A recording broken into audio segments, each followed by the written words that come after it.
A service of KIBMradio.com, the Internet's home for an all old-time radio.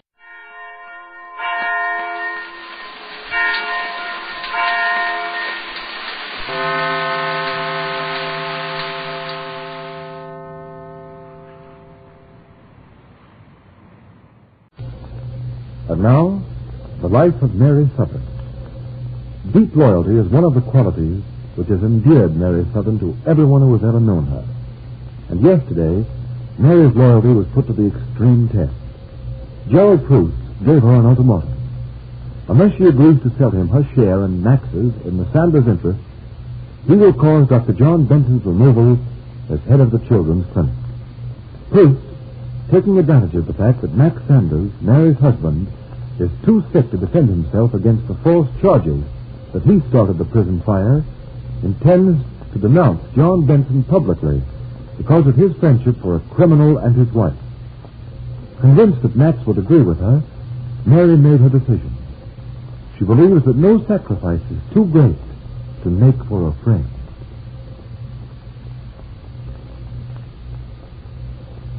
Now it is early morning.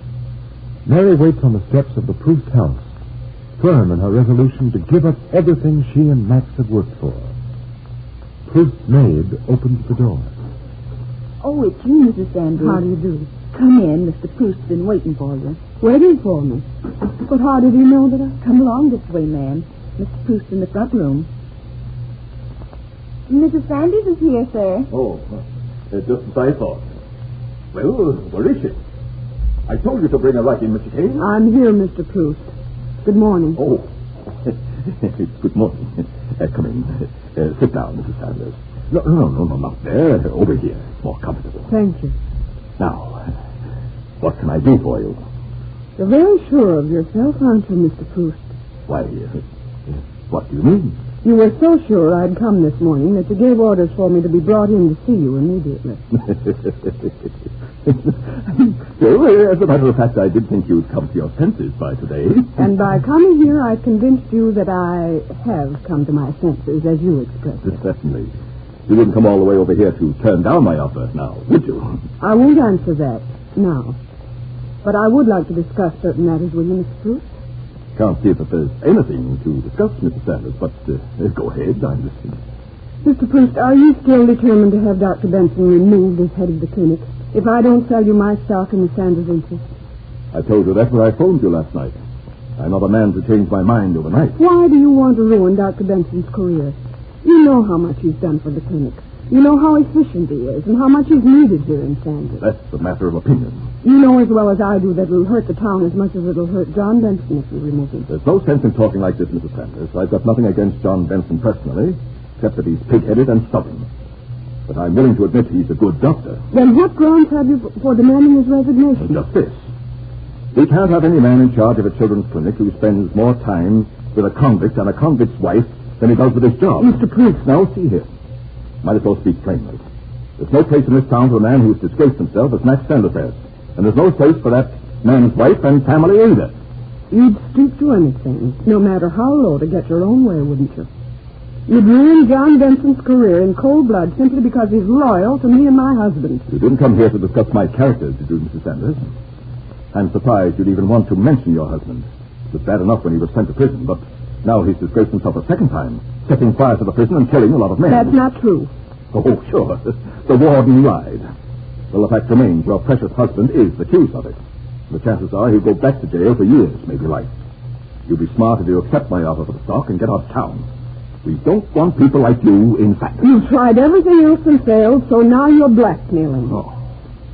Blackmail is a very ugly word, Mrs. Sanders. Don't toss it around carelessly. You know I won't let John Benson suffer because of his friendship for Max and me. My Sanders stock for John Benson's job. That's it, isn't it? You might put it crudely, yes. I want control of the Sanders interests for the good of the community. Max Sanders has been a bad influence in town already. The law finally caught up with him.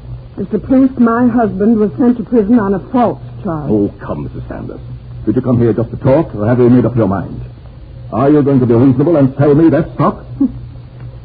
Apparently, I have no choice. Yes, Mr. Proust, I'll sell you the stock. There's nothing else I can do.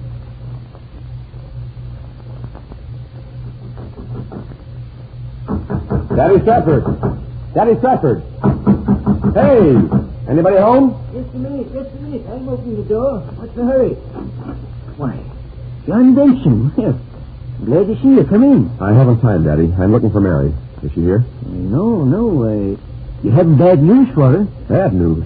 No, I have great news for her. You know where she is? I stopped at her house, but she wasn't there, so I thought she might be over here with you. No, Mary isn't here, John, but what's happened? I don't think I ever saw you so excited. Dr. Tracy just came back from the governor, and Max has been cleared of suspicion in a prison fire. John, this changes everything. Well, that's the news Mary needed. Oh, I'm afraid you're too late. Too late? Too late for what? What are you talking about? Well, I promised Mary I wouldn't tell, but... Well, I can say this much. She's going to see Gerald Proust. Mary with Proust? Why? I can't tell you that, John.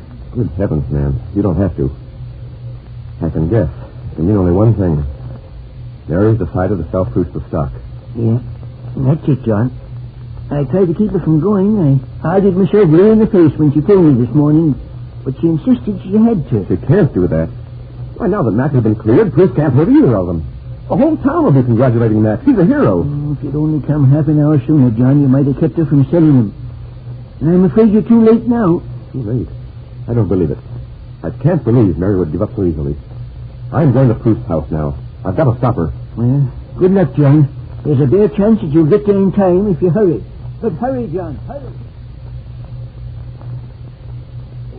Oh, come now, Mrs. Sanders. I can't sit here and listen to you talk all day. Let's get this business over with. I suppose you brought the stock certificate? Yes, I brought them. But it seems to me you're almost too eager about this, Mr. Proust. You're so eager that I'm beginning to wonder if you're sure of yourself. Sure you can oust John Benson. Perhaps Mr. Proust. Mr. Proust. I told you I didn't want to be interrupted, Mother. Well, that's what I told Mr. Davis, sir, but he just phoned for the third time. He's awful mad because you won't talk to him. I'll call him later. He said he wouldn't be home. He's gone away and won't be back till next week. Marion Davis gone away? Get out of here, Martha, and shut that door. Yes, sir. Now, Mrs. Sanders, if you'll sign right here. So Marion Davis is going away. Well, that means he won't be at the board meeting tomorrow night. There's no such thing. He's calling about something else. A little argument we had. I think I'm beginning to understand why you're rushing me into signing Miss Proust. It was all a bluff, wasn't it? You'll find out if it was a bluff or not. Marion Davis is chairman of the clinic board. Now that his niece, little Betty Dillon, is recovering from that infection, Davis has probably forgotten his grudge against John Benson. Nonsense. Davis will do whatever I ask him to. I'm not so sure. I'm glad I had this nice long talk with you, Mr. Proust, and I'm grateful to your maid for interrupting. Perhaps it's not really necessary for me to sign over my stock for you today. Mary. Mr. Proust is busy, Dr. Benson. You can't go in there. Why, John Benson. Have you signed anything yet? Well, John, how did you know? What's the idea of bursting in on us like this, Benson? Mary, tell me, please. Have you signed those papers? Well, no, John. I meant to, but something happened just now which changed my mind. Thank heaven. Then you've heard the news. News? What news? Mary, Max has been cleared of all suspicion in a prison fire. John, I don't understand. I told you Tracy was going to the governor. After he told his story, the governor sent for the warden, and he finally broke down and admitted he'd been responsible for the fire. He admitted he stored that celluloid there in spite of the warning. And he's resigned. Oh, I'm so glad. And Mary, by tonight, everybody in the state will know that Max and Steve Larson were really heroes who saved dozens of lives in that fire. The governor's giving his story to all the papers. Oh, John, I can hardly believe it. And I don't believe it. You're lying, Benson. Don't you wish I were lying? No, Bruce, it's true. Wait till you see the evening papers. Come on, Mary. Let's get out of here. We'll be a stop. Oh, I'm so happy. John, if Max's name has been cleared, if he's a hero now, nobody could think he was a disgrace to the town, could they? Mr. Proust couldn't convince anybody that Max and I are undesirable. I'm trying to tell you, Mary. Max is a hero. All the papers will headline the story, and the town of Sanders will bask in reflected glory. But, look here, you... In that case, Mr. Proust, I don't believe you can threaten me or my friends any longer. I don't think you can incite the mill people against me or incite your board members against John Benson. So it won't be necessary now for us to carry out this little business transaction. Coming, John? I'd like to get out into the fresh air.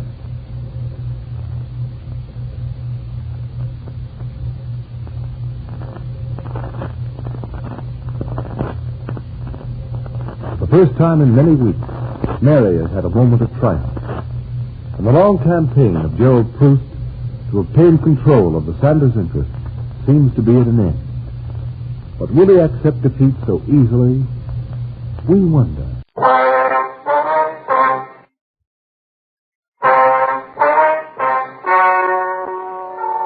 Ladies and gentlemen, the story you're about to hear is true. The names have been changed to protect the innocent. Dragnet.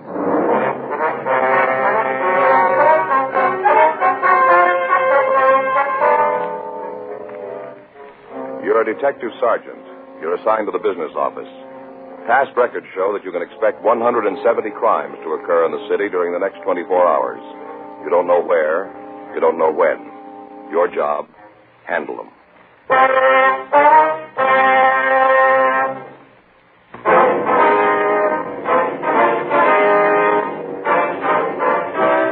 Dragnet, the documented drama of an actual crime. For the next 30 minutes, in cooperation with the Los Angeles Police Department, you will travel step by step on the side of the law through an actual case transcribed from official police files. From beginning to end, from crime to punishment, Dragnet is the story of your police force in action.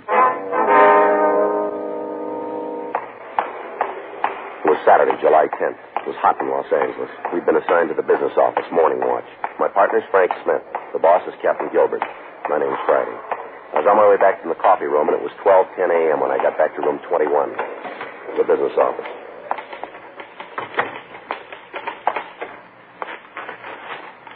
Well, fine what? Hey. Who are you talking to, buddy? Oh, hi, Joe. Hi. Hey, try to stay around, will you? Huh? I've been here 20 minutes. I've had 29 phone calls and written 3 reports. Okay, I brought you some coffee back. Oh, thanks. Hey, how you feel? Any better? Oh, a little bit. I don't know what it is. I ache all over. I think I'm coming down with a cold. That's too bad. A lot of that going around. Yeah. Where's Skipper? We ran over to the crime lab. Want to talk to Pinker. Mm-hmm. How about the pool cards? You check them? Yeah, the book's here someplace. There it is, right on that paper there. No, over there. There. Oh. Yeah, 5 of them out. Check in the book. Mm-hmm. Yes, ma'am. Something we can do for you? You a detective? Yes, ma'am. That's right. All right, young man, my car's been stolen. All right. I told one of the officers on the corner about it, but he said it might work faster if I came up here. Yes, ma'am. That's right. The car's stolen. All you've got to do is go out and find it. Just find my car. What kind of a car is it? Well, it was a brand new Chevrolet. That's 1954? That's right. Bel Air with the windows that fold down. All right. Now, we'll need to know some more things here before we can start looking for it. Yes, what's that? Your name? Avis Bowen. Mm-hmm. That's A-V-I-S. Well, that's right. There's no other way to spell it. Avis Bowen. Yes, ma'am. Do you have a middle initial? R. Hope you're not going to ask me what it stands for. No, that won't be necessary. There isn't anybody that knows what my middle name is. Yes, ma'am. All we want is the initial. Well, that's all you're going to get. All right, Mrs. Bowen. It's Miss. Mm-hmm. What's the license number? Oh, well, now, I think it's 1U44441. All right. Wait just a moment, please. Who are you calling now? DMV. Well, who's that? Department of Motor Vehicles. Oh, my, all this going on. It's a wonder you ever catch anybody. Hi, Harry. This is Friday over at the business office. California license 1 Union 44441. That's right. Now, tell him it's a Bel Air with the windows that fold down by themselves. Yes, ma'am. I'll do. Doesn't it? Well, hold on here. You sure about that license number? Well, what do you mean? Well, it kind of looks like you made a little mistake, Miss Bowen. I did not. The car is stolen. Yes, we understand that, but you gave us the wrong license number. 1U44441. I remember it because of all the fours. Harry, I'll call you back. Miss Bowen, that number's registered to a 1940 Studebaker. My license number? Well, I don't know, but the one you gave me, yes, ma'am. 1954 Chevrolet Bel Air. Windows that fold down by themselves. Yes, ma'am, I understand. There must be several hundred cars that look like that. You've seen them before. Well, you act like you've never seen a car like that. There are lots of them around. Mine's light blue with a gold on top. Uh-huh. We still need the license number. Do you think you have it at home? Yes, I guess so. All right, fine. If you'll phone it in to us, we can start looking for it. Well, how do you expect me to get there? Ma'am? Home. How do you expect me to get there? We'll have a car drop you off. Well, it's about time I was getting some kind of service around here. Yes, ma'am. I think I'll write a letter to the papers about this. All right, ma'am. The whole thing, right down to that TMV or whatever it is. Expose the whole mess. Oh, you're going to be mighty sorry you ever opened this can of beans. We're doing the best we can, ma'am. Well, that's not very much standing around here making phone calls. Isn't finding my car. Well, you said it yourself, didn't you? What's that? There must be several hundred cars like yours here in the city. Yes? Well, without the right license number, how are we going to find it? You ought to be ashamed of yourself. Ma'am? You're nothing but a fake. I beg your pardon? You ain't no detective. The business office, room 21. It's open 24 hours a day, but it's after the detective division closes that it begins to work. While patrol units in the city function normally, the men in the business office give advice on booking procedure, policy matters, and other police business. They issue pool cars and riot guns, and in the event of an emergency, they act as advisors in an overall plan for the dispersal of policemen. The captain on duty is, in effect, the acting chief of police. On the average weeknight, the activities are slow and routine. But over the weekend, the men involved can expect to handle several hundred phone calls from the thousands put through the complaint board. These calls deal with every crime in the municipal and penal code. In addition to this, they handle the citizen traffic through the city hall. Next door is a report room where statements are taken and forwarded to the captains of the detective divisions for appropriate action. Frank and I had checked in at 12 midnight, and for the following half hour, we did business as usual. At 12:41 a.m., we got a hotshot call reporting the sound of shots in the 4200 block on Albany Street. At 12:43, the call was changed to a shooting and ambulance follow-up. At 12:45, the hotshot phone rang again. That's shooting? Yeah, it's a homicide now. You gonna call a unit? Better have them check it, yeah. Same address as the shot? A couple of houses down.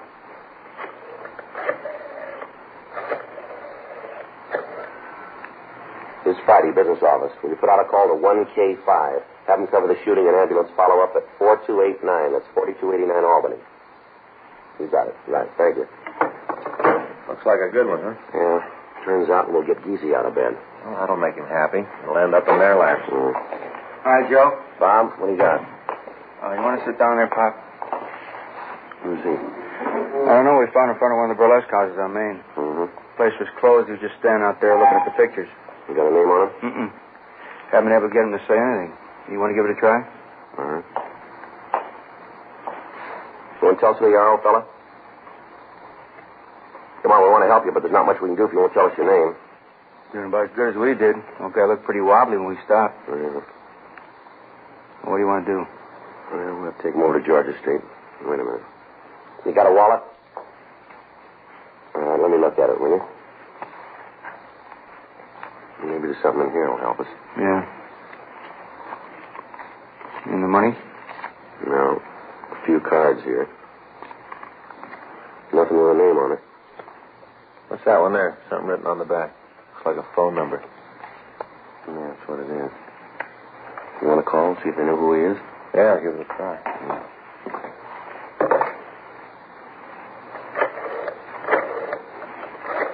Yeah, you just sit still right there.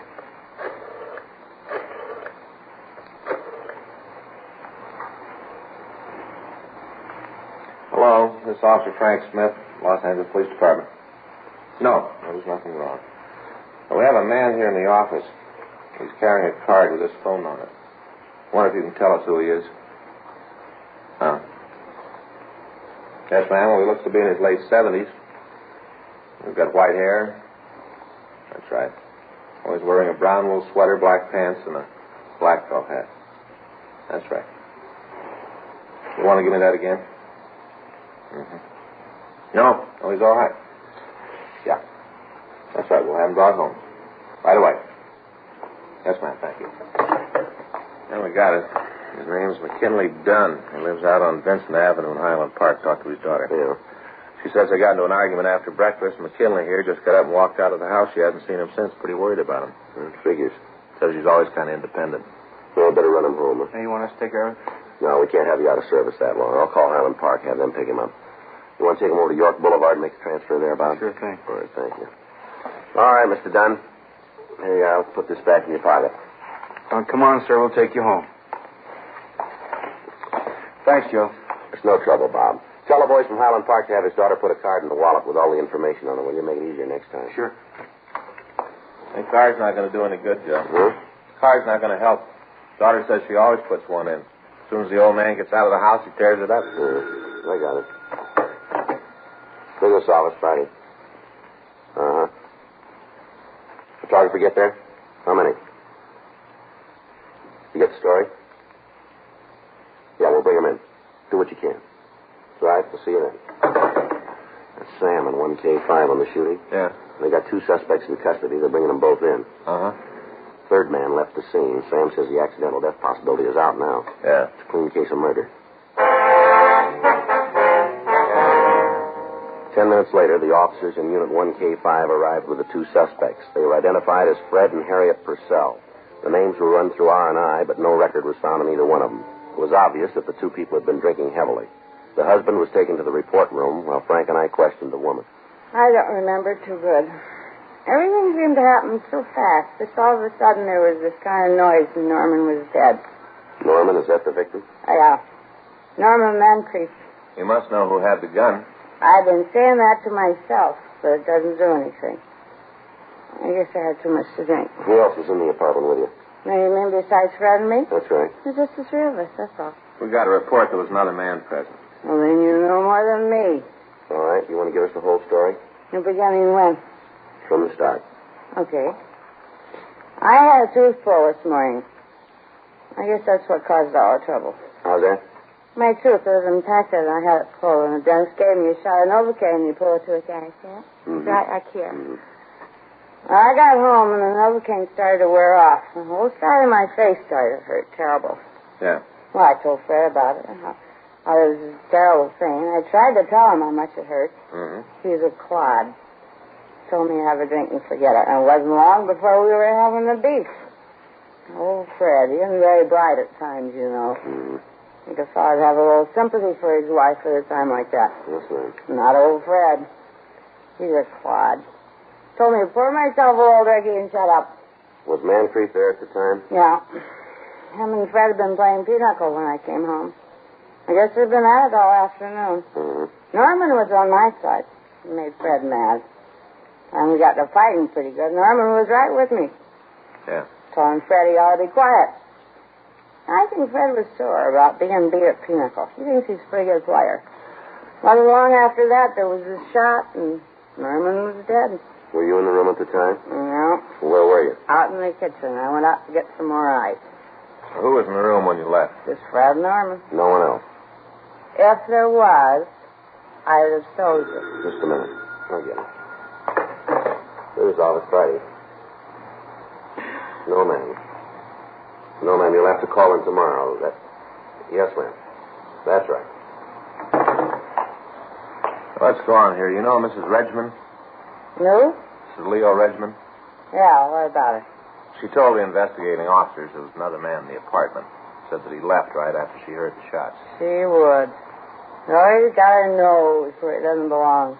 Oh, she's pretty certain about what she saw. Then ask her. She saw the man. Let her tell you who he was. You don't think it'd be better if you did? Then it ain't going to be good because I don't know. Did you hear anybody come into the place when you were in the kitchen? Nope. You're pretty sure of that, huh? Now, look. I got enough troubles. Me and my old man's in jail. My face feels like it's coming off. I want to get home and get some sleep. If I knew anything, I'd have told you a long time ago. Now, leave me alone. What did you do after you heard the shot? Went in to see what it was. Mm-hmm. That's all. Just opened the door and looked. Norman was lying there on the floor. Where's your husband? Just standing there looking at Norman. Where was the gun? Fred had it. Whose gun is it? I don't know. You never saw it before? I don't like guns. I don't like to have them around. I don't look at them when they are. I never saw it before. You talked to Fred yet? No, not yet. No. Well, he'll tell you the same story, same way I told it. You'll see. There's no need to even talk to him. Is that right? Sure. You already got it the way I told you. What more you want? Just one thing I can think of. Yeah? The truth.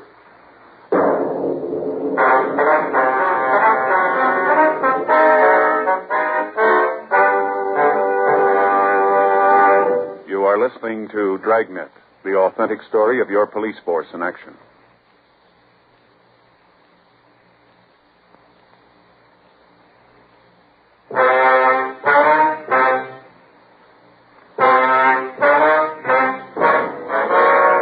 Frank and I attempted to talk to the husband, Fred Purcell. He was too drunk to be coherent. We made arrangements for some hot coffee to be brought in. His wife was taken to the interrogation room to wait until we could fill out the reports. At 4:20 a.m., we got another hotshot call regarding a cutting on South 5th Street. The investigating officers found the knifing had resulted from a quarrel between a man and his common-law wife. The woman was in critical condition. She was removed to Georgia Street Receiving Hospital, and the husband was booked in at the main jail on charges of assault with a deadly weapon. We notified Chief of Detectives Thad Brown and Captain Lorman of the shooting and the cutting. During the next hour, there were 2 armed robbery reports, several burglaries, and numerous fights. 5:31 a.m., Frank went down the hall and brought back 2 beef and cheese sandwiches and some coffee. At 5:46, we got a call from the men in Unit 1K5 telling us that they were on the way into the office with the gun that had been used in the killing of Norman Mancrief. 10 minutes later, 2 uniformed officers brought in a pair of possible car thieves. One of them was held in the hall while Frank and I talked to the driver of the car, a Melville Hulbert, age 19. Where'd you get the car? I bought it. Where? Well, from a lady. She put an ad in the paper, said she had this year Sharp 52 Ford for sale. You remember what paper? Well, no, sir. I think it was one of them morning ones. When did you buy the car? I don't know. Well, you must have some idea. I reckon maybe it was in January. Yeah, around there in January. Let me take a look at your driver's license, will you? Yes, sir. There you are. Take it out of the wallet, will you? Oh, yes, sir. Here it is. Is this your present address? Sir? You still live here on Echo Park Boulevard? Oh, no, sir, I moved. I got me a place over on Olympic. How long you lived there? You mean on Olympic, sir? That's right. I don't know. Reckon maybe a couple months. Don't you know for sure? Well, see, I got this here bad memory. I think it's been a couple months. You live with your family? No, sir. They down south. Where's that? New Orleans. Do they know you're out here? Yes, sir. When'd you come to California? August. Last year? Yeah, last year. You got a job? Aircraft factory out in the valley. It's kind of a long drive to work for you, isn't it? Yes, sir. But I got a good deal on the place I live at, see? How come you haven't reported the change of address to the Department of Motor Vehicles? Reckon I just forgot. I got this here bad memory, you know. When you bought the car, did you finance it? Sir? You buy it on time, you pay cash for it. Cash. You got the pink slip then, haven't you? The lady sold it to me, signed it. Where is it? I don't know, sir. Didn't she give it to you? No, sir. She just told me she was going to send it to Sacramento someplace. Did you get any kind of a receipt for your money? Yes, sir. Well, where's it? In my wallet? Let's see it. Yes, sir. I got it right here someplace. Pretty funny about this. What's that? Well, I wouldn't steal no car. It's pretty funny to think I did. Mm-hmm. All right, now how about that receipt? Have you found it yet? Yes, sir. Now, here it is. Who wrote this? The lady sold me the car. Is her name here? Oh, yeah, I guess so. She wrote it. When did you say you bought the car? Well, January, I guess. This year, huh? Yes, sir. You sure you couldn't be wrong about the date? Oh, now I don't know. Maybe. Where'd you meet the woman who wrote this receipt?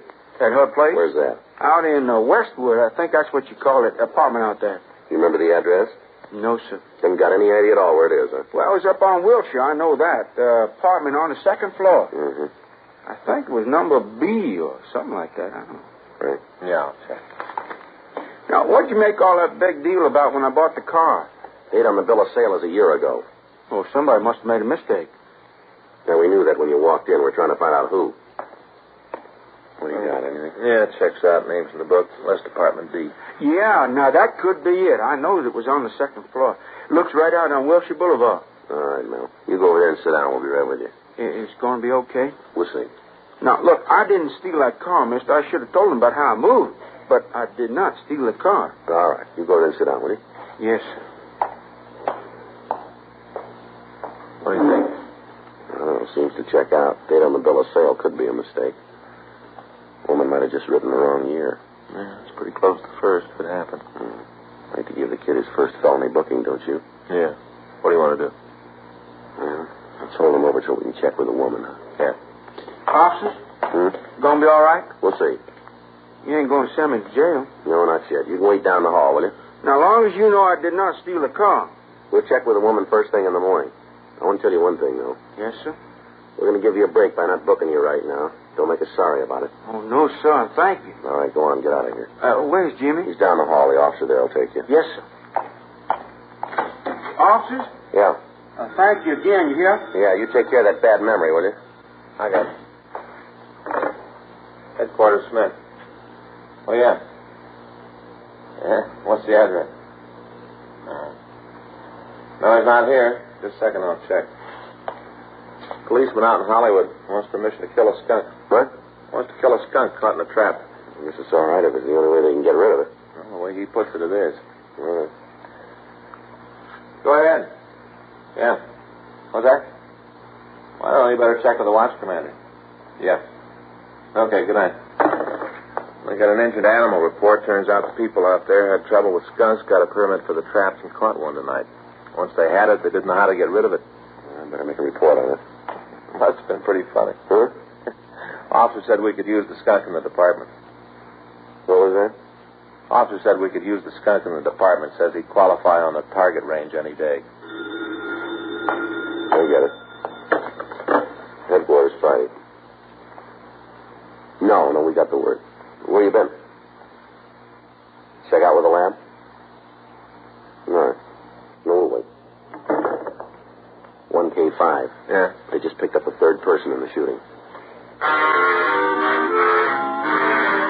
3 minutes later, the officers in Unit 1K5 brought in a tired-looking man in his late 20s.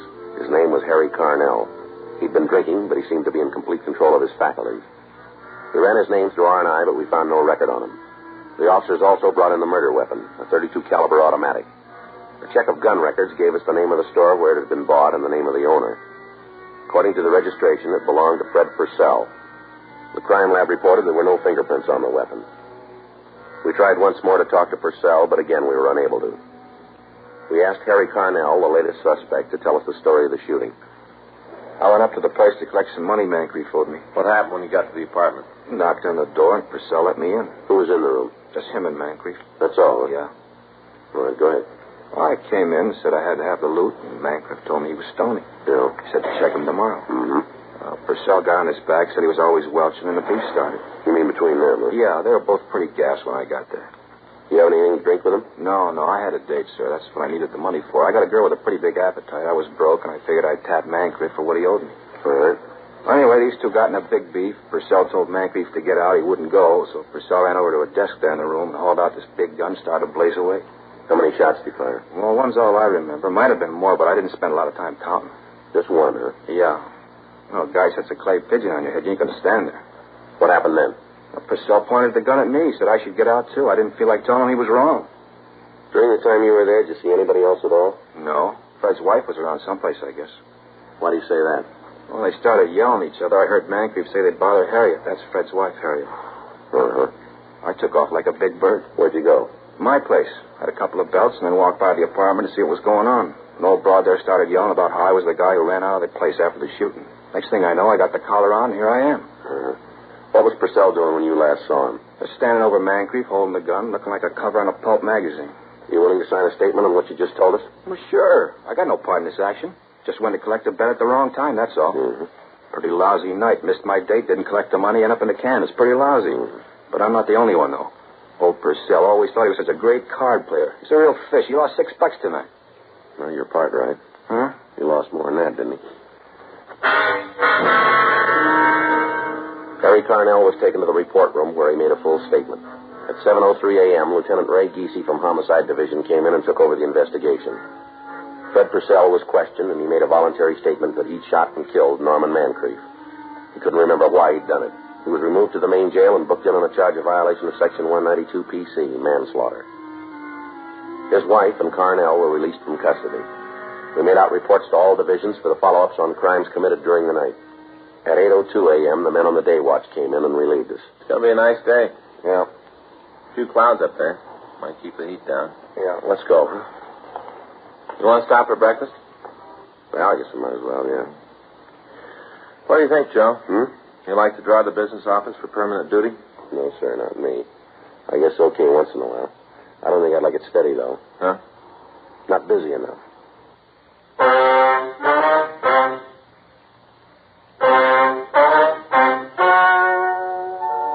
The story you have just heard is true. The names were changed to protect the innocent. On November 18th, trial was held in Department 98, Superior Court of the State of California, in and for the County of Los Angeles. In a moment, the results of that trial.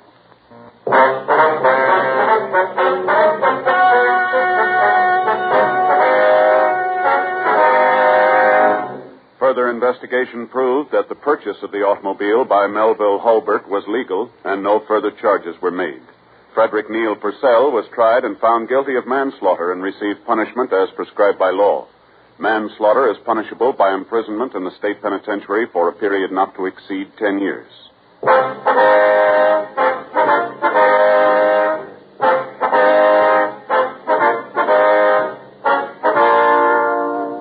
You have just heard Dragnet, a series of authentic cases from official files. Technical advice comes from the Office of Chief of Police W.H. Parker, Los Angeles Police Department.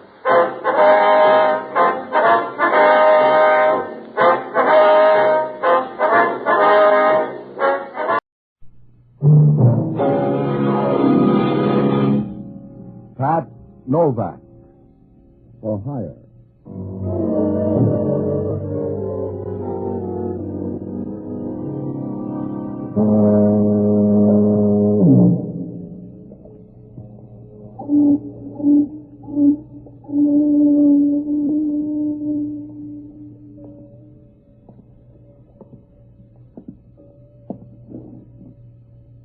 Sure. I'm Pat Novak For Hire.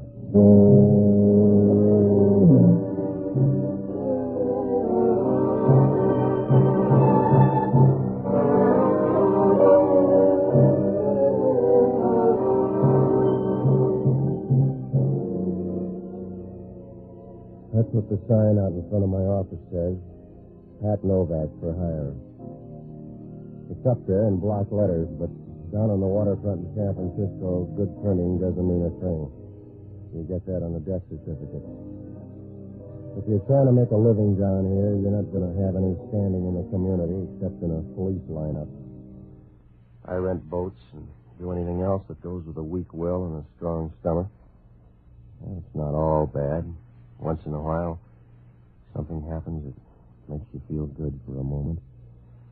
Like remembering somebody you kissed a long time ago. But most of the time, you buy your beer the hard way. It works out all right because most people learn to fall in love with a dollar bill and forget about trouble. And everything sounds all right, but sometimes it isn't.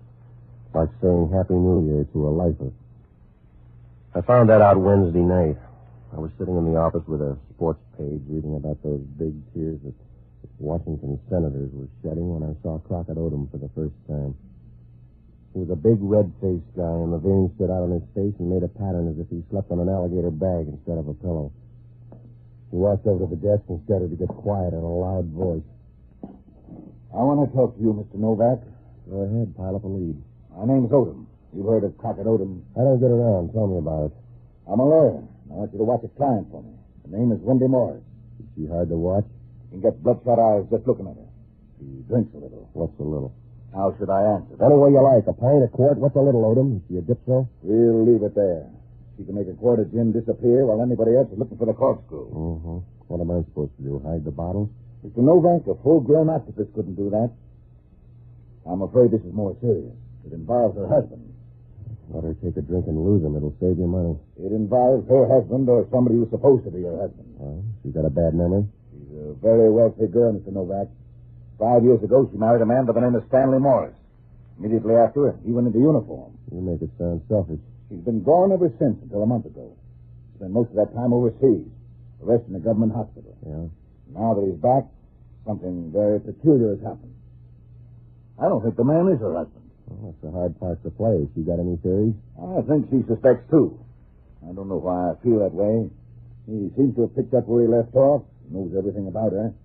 Seems normal, but I'm sure the man is an imposter. Look, Odom, find a corner and patch up that story. You can't get that nearsighted on 5 years' booze. You don't understand, Mr. Novak. He was seriously injured. That makes identification hard. You think Stanley Morris is dead? I think he died somewhere along the line. This man took his place. That's a lot of trouble just to share a boarding room with a boozer. Not if he can share it with someone else on her money. That's why I want you to watch her, particularly tonight. Why tonight? Is Stanley full of temper? It's been leading up to this. He wants her to go to a gambling club. And I know he's too friendly with the owner of the club. I want you to go along as a friend. Now, look, mister, I wouldn't go as her friend to a masquerade ball. If you're making a deal, make it out in the open. Do it your own way, Novak. It's $300. Earn it any way you can. Yeah. Where's the club? She'll take you. Just pick her up at this address. Mm-hmm. Does she know about it? She'll understand you. In fact, that's the only risk you run. I told you she drinks most of the time. But when she doesn't, you're the type she gobbles up. I'll bring some cheese instead. That won't do any good. It's not the flavor she likes, Mr. Novak. It's the crunch. Good night.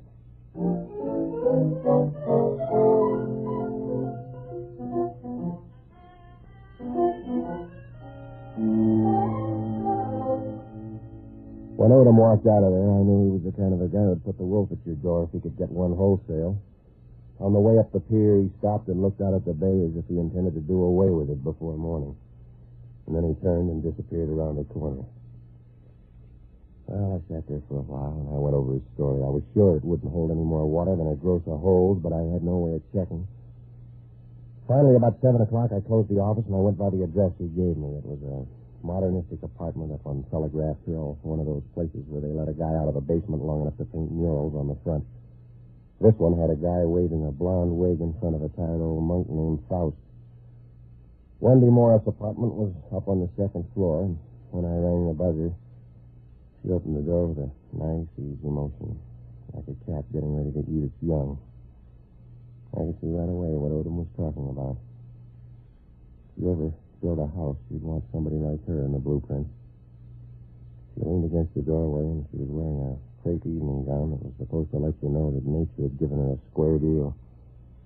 She didn't say anything at first. She just kept fingering her glass and looking at you as if you knew she was full of gin and comfort. It makes a nice rattle. Are you Mr. Novak? Yeah, I rattle, too. Invite me in. I bet you do. Come in. Yeah. So you all paid to like me. Will a drink help, Mr. Novak? Yeah. Sit down. I'll get some soda. No, this will do. What did Crockett tell you? He said you got thirsty. Did he mention men? Crockett thinks they're related. His sole confession of the medical profession. He mentioned your husband. Where is he? I thought that was the problem. Sounds phony. There must be a way to spot old husbands. How? I wouldn't know. Do you think Stanley Morris is dead? I don't know, Mr. Novak. Do you care either way? As long as I'm safe, no. Stanley was no bargain. Why'd you marry him? I don't know. I suppose I confused the hangover with love. Well, he sounds exciting. About as lively as a dish rag in a steam bath. It doesn't make any difference now, Mr. Novak. I'm frightened. You've got to help me. You're in for $300, that's all. Where is this gambling joint? Out on Gary Boulevard. It's called the Mother Lode. The sense of humor belongs to Frankie Fannin. Is he funny enough to deal with Stanley? I don't know. Stanley's been out there every night for 2 weeks. Now he's forcing me to go. There must be a reason. There must be a reason for what? Don't tempt me, Stanley. This is Mr. Novak, my husband. I never heard of you, Novak. You got me worried. He's a friend of mine. What does he do, drive a bear truck? My husband is being subtle, Mr. Novak. He's going with us, Dan. We don't know anybody well enough to take him with us. You don't have to feel burdened. I'll take him. Aren't you wearing out that leash? Now, look, mister, I'm here on a straight deal. Cash and carry, and your credit's through. From now on, that mouth of yours costs you dough. Go ahead and pout, Dan. You look better with your lips turned in. All right, if you like him, he goes. I'll have to make another reservation. Hand me the phone, Novak. Yeah. Here. Thanks.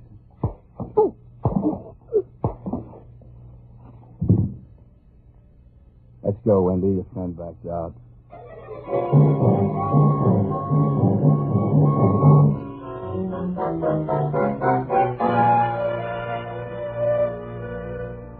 I hope they got a good price for my head, because when I started down, shoulder blades were the best I could do for height. I rolled over once, and then I stretched out on the floor as hard as a piece of chewing gum on the theater seat. I don't know how long I chased that woman in the bathing suit. Must have been about an hour when the phone began to ring. I tried to get up once or twice, but I couldn't get the boxcar off my chest, and the phone kept ringing like a piece of crystal in a hailstorm. I finally made a ladder out of my knees and got to the phone. Yeah. How's your head? A little right. What's on your mind? Something's gone wrong. I have to meet you. Not at these prices. I just got a message from Crockett Odom. I'm leaving now. I want you to meet me in room 314 of the Galbraith Hotel. Where is it? Third-rate trap on Powell Street. It's important. Will you come? Yeah. And I'm sorry about your hair. I'll have to rub the bruise for you. Wait till I get there. You can rub one of your own.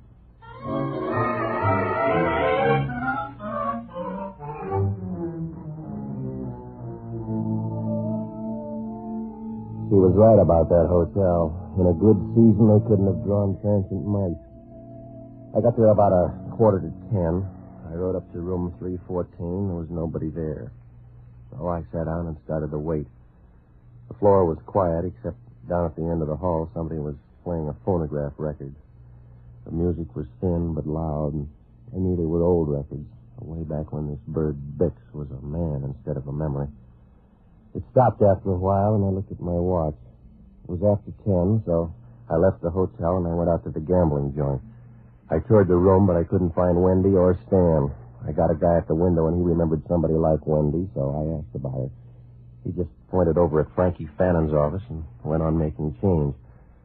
I crossed over and knocked at the door. The guy that opened it had a face like 3 pounds of warm putty. It was moist and pink, and he got the idea they put the color in with a spray gun. And if his heart was made of the same stuff, they drained the oil out first.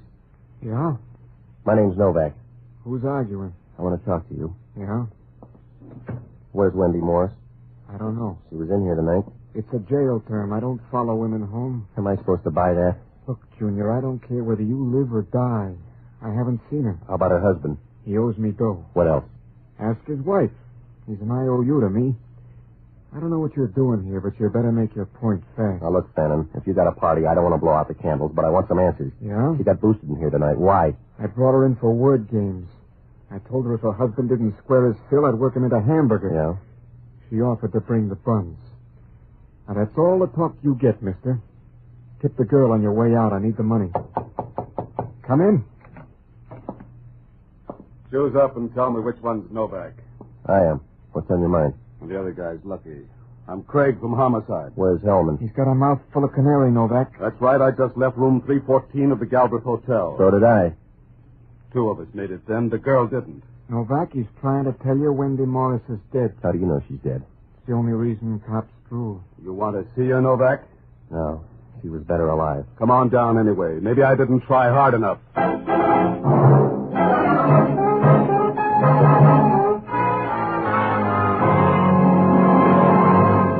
When I walked out of there, I felt like a voice teacher with adenoids. Whoever Craig was, he was smart, and he tagged all the bases because as we moved through the lobby, he motioned to me, and the desk clerk nodded. Well, I didn't worry about that desk clerk because he hadn't said no for years. But when we got to room 314, I needed turn of passage. There were 3 or 4 of Craig's men grouped along the dim hall like dirty shadows, and inside, Wendy Morris was stretched out looking in the wrong direction. There was a white sheet draped over her, and I wondered where the hotel had borrowed that, but Craig wanted to talk. You must have had a big beef, Novak. Sorry, we were friends. I'll bet that was fun. I was supposed to meet her here. She didn't show. The desk clerk says she did. Not while I was here. I was in that gambling joint by 10:30. The desk clerk says you asked about Wendy Morris. Then you came up here and killed her. That's the way I'm going to book you. Check on her husband. You can fit him in near the top of the list. She got one? It's a lot of blonde hair to keep indoors. Huh? Good blondes run like salmon. Wait a minute, Craig. Give me that sheet. Well. Yeah? Craig, you better not book me for Wendy Morris. Huh? If you do, you'll mix up all the on-duty angels because somebody killed the wrong woman. This isn't Wendy Morris.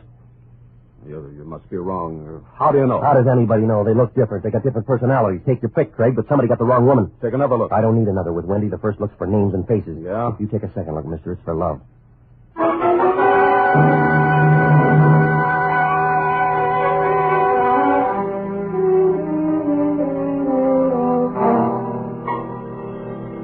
I guess Craig likes to pick his dead because when he found out the woman on the floor was somebody else, he started to shake a little and his mouth hung open like a broken screen door.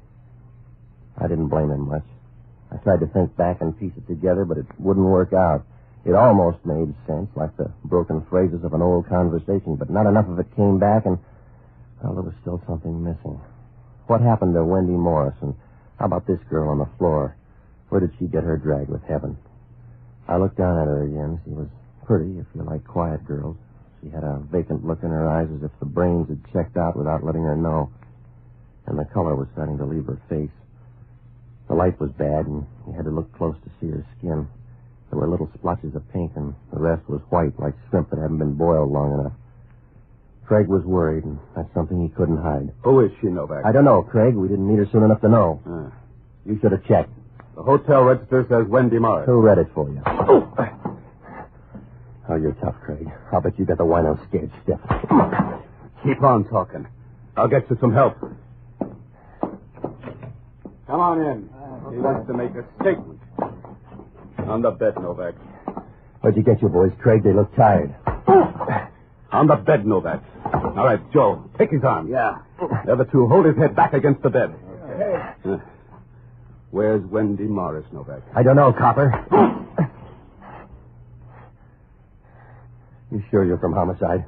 So it's against the law. Don't tell anybody. Now make a statement, Novak. Yeah. Here's a statement about you, Craig. We'll find out downtown. You can save some teeth. Where's the other girl? I don't know. Hold him up. Yeah. Where's Wendy Morris? Craig, you can go.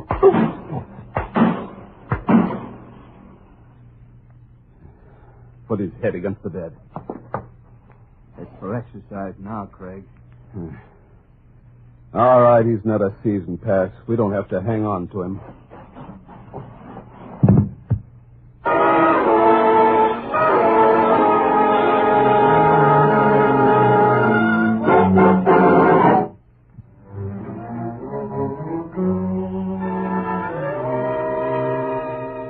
Craig's boys left me hanging on the foot of the bed with somebody's dirty towel and an old garter the maid forgot to pick up last month.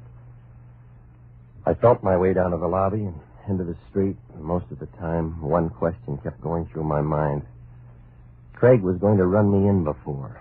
Why had he changed his mind? Well, I found out when I started to turn the corner. Craig had a tail on me, and he was real hard to spot, like a red Nash at the top of the mark. He moved out from under a light near the pool room on the corner, and I watched him in the windows as we walked along. After a while, I quit worrying about him because I knew in a pinch he couldn't follow a conversation with a printed form. Well, I had a lot of ground to cover, so I looked up Jocko Madigan. He's a good guy, and he was a smart one, too. Until he found out if your eyes get red enough, you don't need rose-colored glasses. I finally found him at the cafe house, as tight as a tennis racket in the rain. God rest ye merry gentlemen, let nothing you dismay. Jocko, I want to talk to you. Some belated Christmas carols, Patsy. The piano player quit and everybody else dropped out, so I'm doing it a cappella by myself. All right, Jocko. Christmas eluded me, Patsy. I got up through Christmas Eve, and then I seem to have missed Christmas entirely. Did they hold it this year? Well, it wouldn't happen if you'd get up in the morning.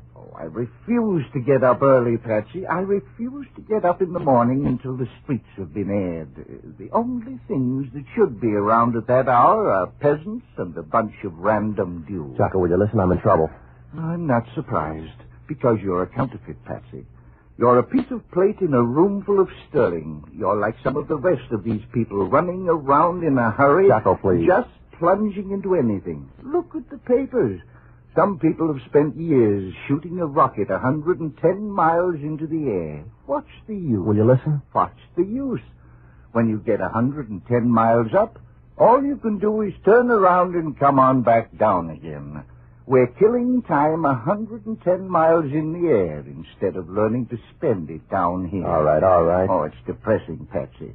Running around in a frenzy like a rooster in a barnyard full of ducks.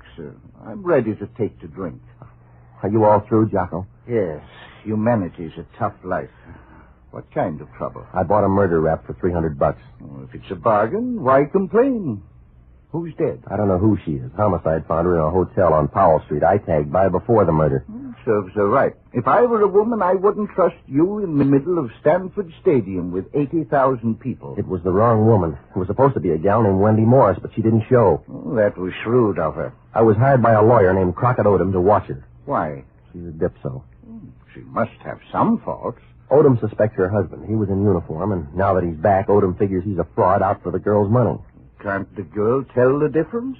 She's not sure.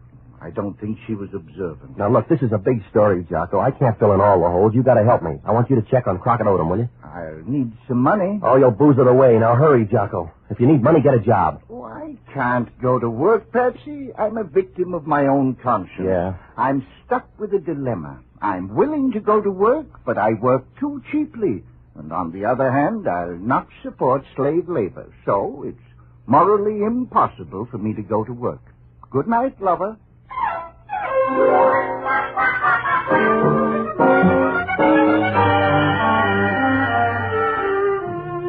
was about 11:30 when I left Jocko, and the two beatings began to catch up with me. I had enough headache to pass out to a Bay Meadows crowd on a bad day. The tail behind me began to look tired, so I dropped by headquarters to give him a rest. I asked for the head of homicide, but the desk told me that Hellman was on his honeymoon, and they kind of laughed when they said it, as if they thought he got the girl there on a bench warrant. All they'd done at headquarters was identify the dead woman. Her name was Emily Van Kirk, and she had no record. I dropped by the hotel, and the first break showed down there. The desk clerk knew about Emily Van Kirk. He'd mixed the rooms up, and he'd put Wendy in the wrong one. That meant that maybe she was at the hotel after all. It also meant that Emily was in the clear. She was just a girl on her way to Seattle, and she got a longer ride than she paid for. I called Wendy's, but I couldn't get an answer, so I dropped by my place to wait for Jocko. Stanley Morris was there, chewing his fingernails, and when I walked in, he was up to the wristwatch. Mr. Novak, where's my wife? You're hiding her. She's good enough to hide, but this isn't the night. Well, where is she? She must have gone to you after that hotel. How do you know she was there? Did you drop by, too? Doesn't make any difference. Well, it makes a big difference to me. We're all out of phones. Now tell me about that hotel. Crockett Odom told me to come there. Why? I don't know. I was supposed to be there at 10:30. It was some kind of a crazy scheme. Was the dead girl mixed up in one? Sorry, it wasn't Wendy. Odom tried to break up this marriage. I wish he had. You sound feeble, mister. You don't know her the way I do. She's a cold-blooded animal. The only cold-blooded animal that doesn't bear fur. You're building a case. I don't know what'd have her around. I suppose you would. There's a certain localized beauty you'd go for, but nobody else would have her. They'd find out what she is, a puff at her with a good figure. Yeah. Wait a minute. Huh? We got company. Somebody's coming in the door. Watch it. There goes the light. All right, stand back.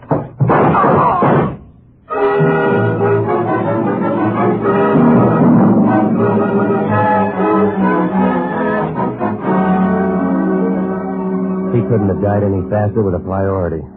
I got to the door and threw on the light switch, but whoever it was had gone, and the hall was dark. When I got back to Stan, he was lying there like a well-trained sponge.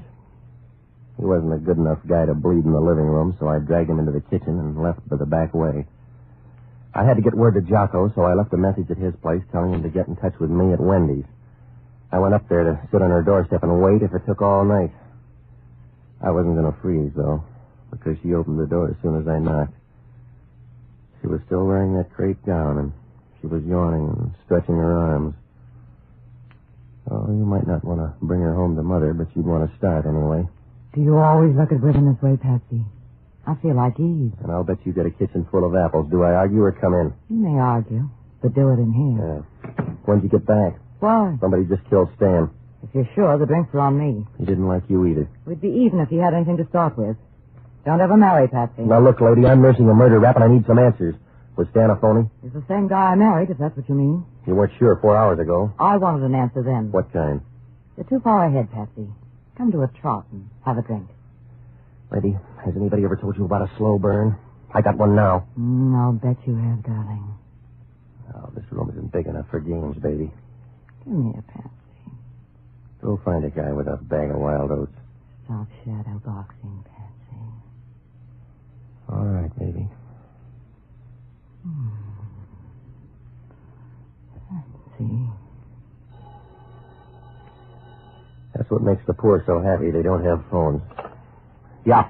Patsy, this is Jocko. What'd you find out? Crockett Odom is in love with Wendy Morris. Does it go both ways? Well, different rate of exchange. I got something else, too. Yeah? Her will is a big temptation. Go ahead. If she bows out, all the dough goes to her husband. Maybe the guy is a fraud. Oh, he's going to have it straightened out. What else? The funny part of the will. Uh-huh. If they're both dead, all the dough goes to Crockett Odom. You better see him in a hurry. Well, that doesn't make sense. If he killed her and got all that dough, it'd cost him that much to get another like her. Maybe not. You haven't seen her, Jocko. He wouldn't pass that up. She's nice and speedy. Oh, I can explain that. When you're over 50, you don't mind the speed. It's the freewheeling you hate to think about.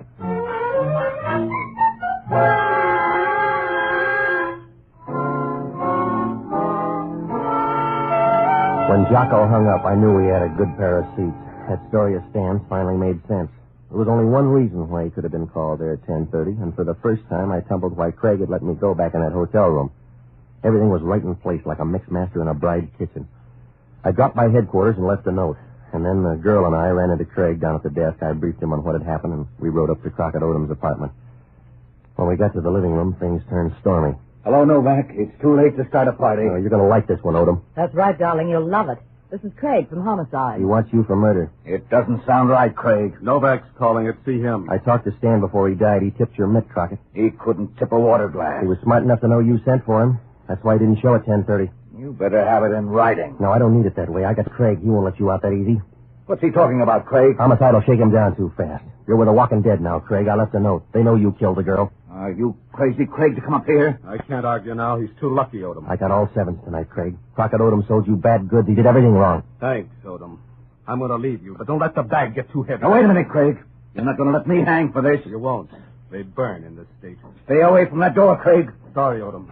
You dealt me in, but I got bad cards. I want to see you play them alone. Can you get by this gun? I'll make a try. Hang on to your skin.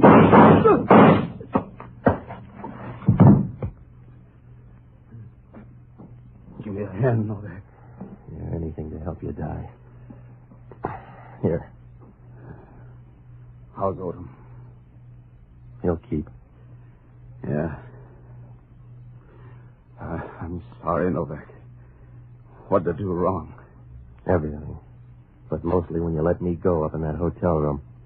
Yeah. I should have pinched you then. I'm a tender-hearted guy. You're a bum, Craig. I can move you down a step lower even. You're a liar. I checked. You're not working for the city. They never heard of you downtown. I'm not going to make it, Novak. Lay my head down. Yeah. I'll put it down easy. Goodbye, Craig. I hope you have a long night.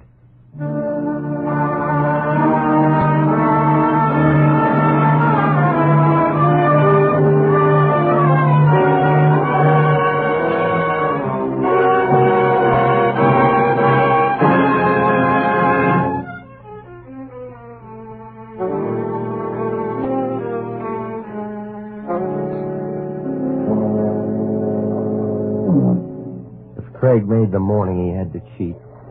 They patched up Odom and got most of the story out of him. Jocko was right. Odom got tired of chasing the girl and went after the money instead. He drummed up that phony story to plant a reason for a quarrel, and then he tried to pay it off in that hotel room. He offered a cut to Craig for the heavy-duty work. Wendy was supposed to show up at 10:15. Craig would kill her and wait. When Stan showed up at 10:30, Craig was supposed to stage a fight and kill him. That way, he'd be in the clear, and so would Odom. They'd say it was a husband and wife quarrel, and Craig had a phony shield to back him up. Craig dreamed up that story about being a cop. But the whole scheme went haywire when the desk clerk mixed up the rooms. Craig killed the wrong woman, and Stan got there late. That's why he got scared when it turned out to be somebody else, so he let me go. Odom was afraid that Stan had showed up and knew the story, so he had a ticket right away. The guy who tailed me was handy for that. When did I first tumble to something wrong? When I was sure that Crockett Odom had told a lie. He said the girl was a dipso, but when I got there, she was drinking soda with her whiskey. And a good dipso won't waste that much time. Well, it worked out all right. Hellman was on his honeymoon, so he didn't have any questions. I'll bet his wife did.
Novak For Hire was previously released by ABC, the American Broadcasting Company, for listeners in the United States, and rebroadcast for our men and women overseas. This is the United States Armed Forces Radio Service, the voice of information and education.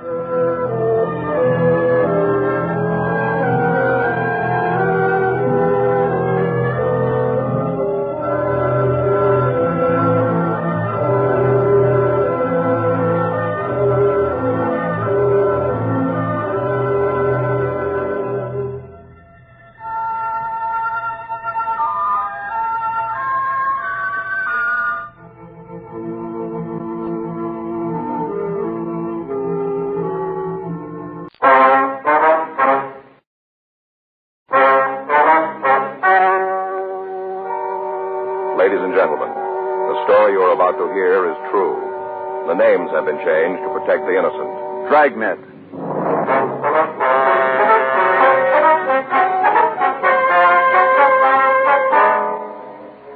You're a detective sergeant. You're assigned to homicide detail. An attractive divorcee disappears from her home. There's no lead to her whereabouts. There's evidence of foul play. Your job? Find her.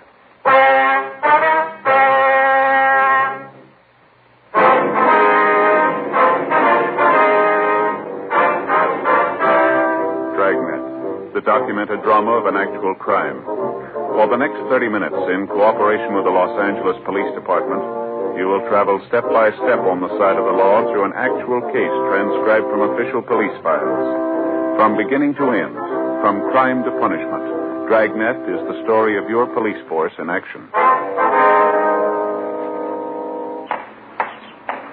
It was Tuesday, June 10th. It was mild in Los Angeles. We were working the day watch out of homicide detail. My partner's Frank Smith. The boss is Captain Lorman.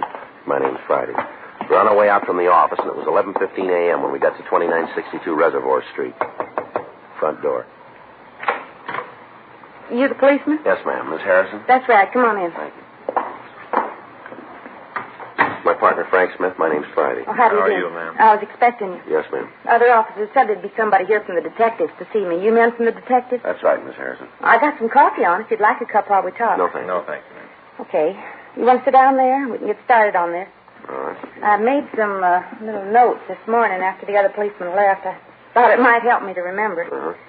They didn't find anything when they went to Josephine's house, did they?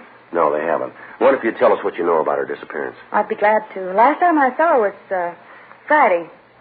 The 6th, last Friday. Mm-hmm. Where was that? Out in her yard. She was hanging up clothes, and we got to talking, about neighborhood stuff. Yes, ma'am. We talked for a little while. Her hanging up clothes, and I was working around the yard. Did there seem to be anything wrong then? Well, what do you mean? Well, did she seem upset about anything? Well, not that she told me about. We were pretty close. She told me just about everything happened to her. Mm-hmm. When her and Jordan were still married, we used to get together all the time, have a little barbecue, maybe take in the drive-in movie. That's her husband? Yeah. Jordan Allen. She's divorced then? Yeah. I got the interlocutory about 6 months ago. Not final yet. Where's Mr. Allen now? Well, the last I heard, he was working down San Diego. Do you know who we might get in touch with him? Well, not right off. Must be some letters over to Josephine's, though. He was always writing her. Was there any trouble between them? They got a divorce. Well, that's not what I mean. I mean after. Did they have any arguments, any disagreements? Oh, off and on. Jordan wanted to get back together again, always asking her to call off the decree. Mm-hmm. Did he see her often? I don't think they got together in the last couple of months. No, Josephine got some phone calls from him, though. From San Diego? Yeah. Did Mrs. Allen say anything to you about taking vacation, anything like that? No, if she'd had anything like that in mind, she'd have told me. We were pretty close. Did she have any men friends that you know of? Oh, she's a handsome woman, Mr. Friday. She had a lot of them. Well, did she see any one person more than the others, would you know? David Lansing. They used to go out quite a bit. I think David wanted to marry her as soon as the divorce was final. Has he been around lately, would you know? Not since Josephine disappeared. How about before that? I had a date with her the very night before.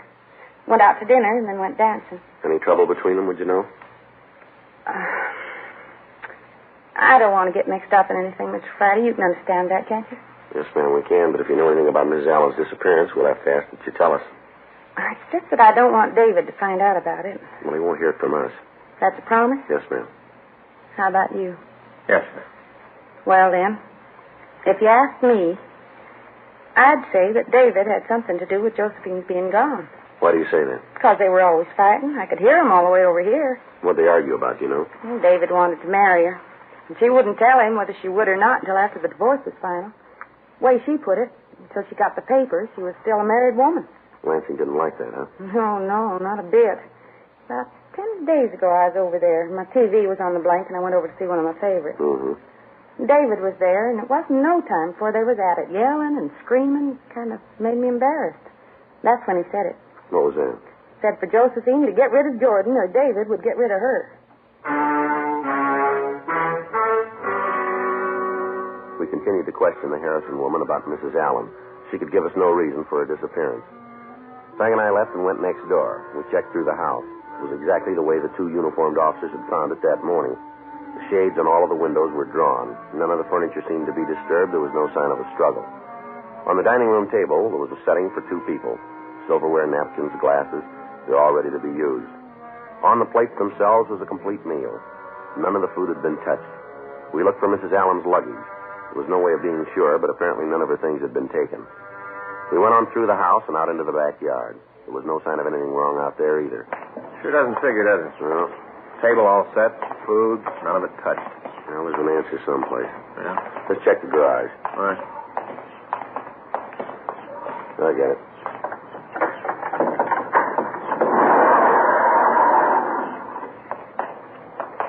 Oh, no sign here. No. You want to check the stuff at the back? Yeah. Trunk here. Look at this. Looks like stains of some kind. Better take a look, huh? The way it's wrapped up, they're going to mail it. Yeah. Labels and everything here. A rope. You got anything to cut this with? There might be something here. Wait a minute. Here, we can try this. Oh, thanks. Keep those knots. Yeah. Here. Give me a hand with the lock, will you? Yeah. It's coming out. There we are. All right.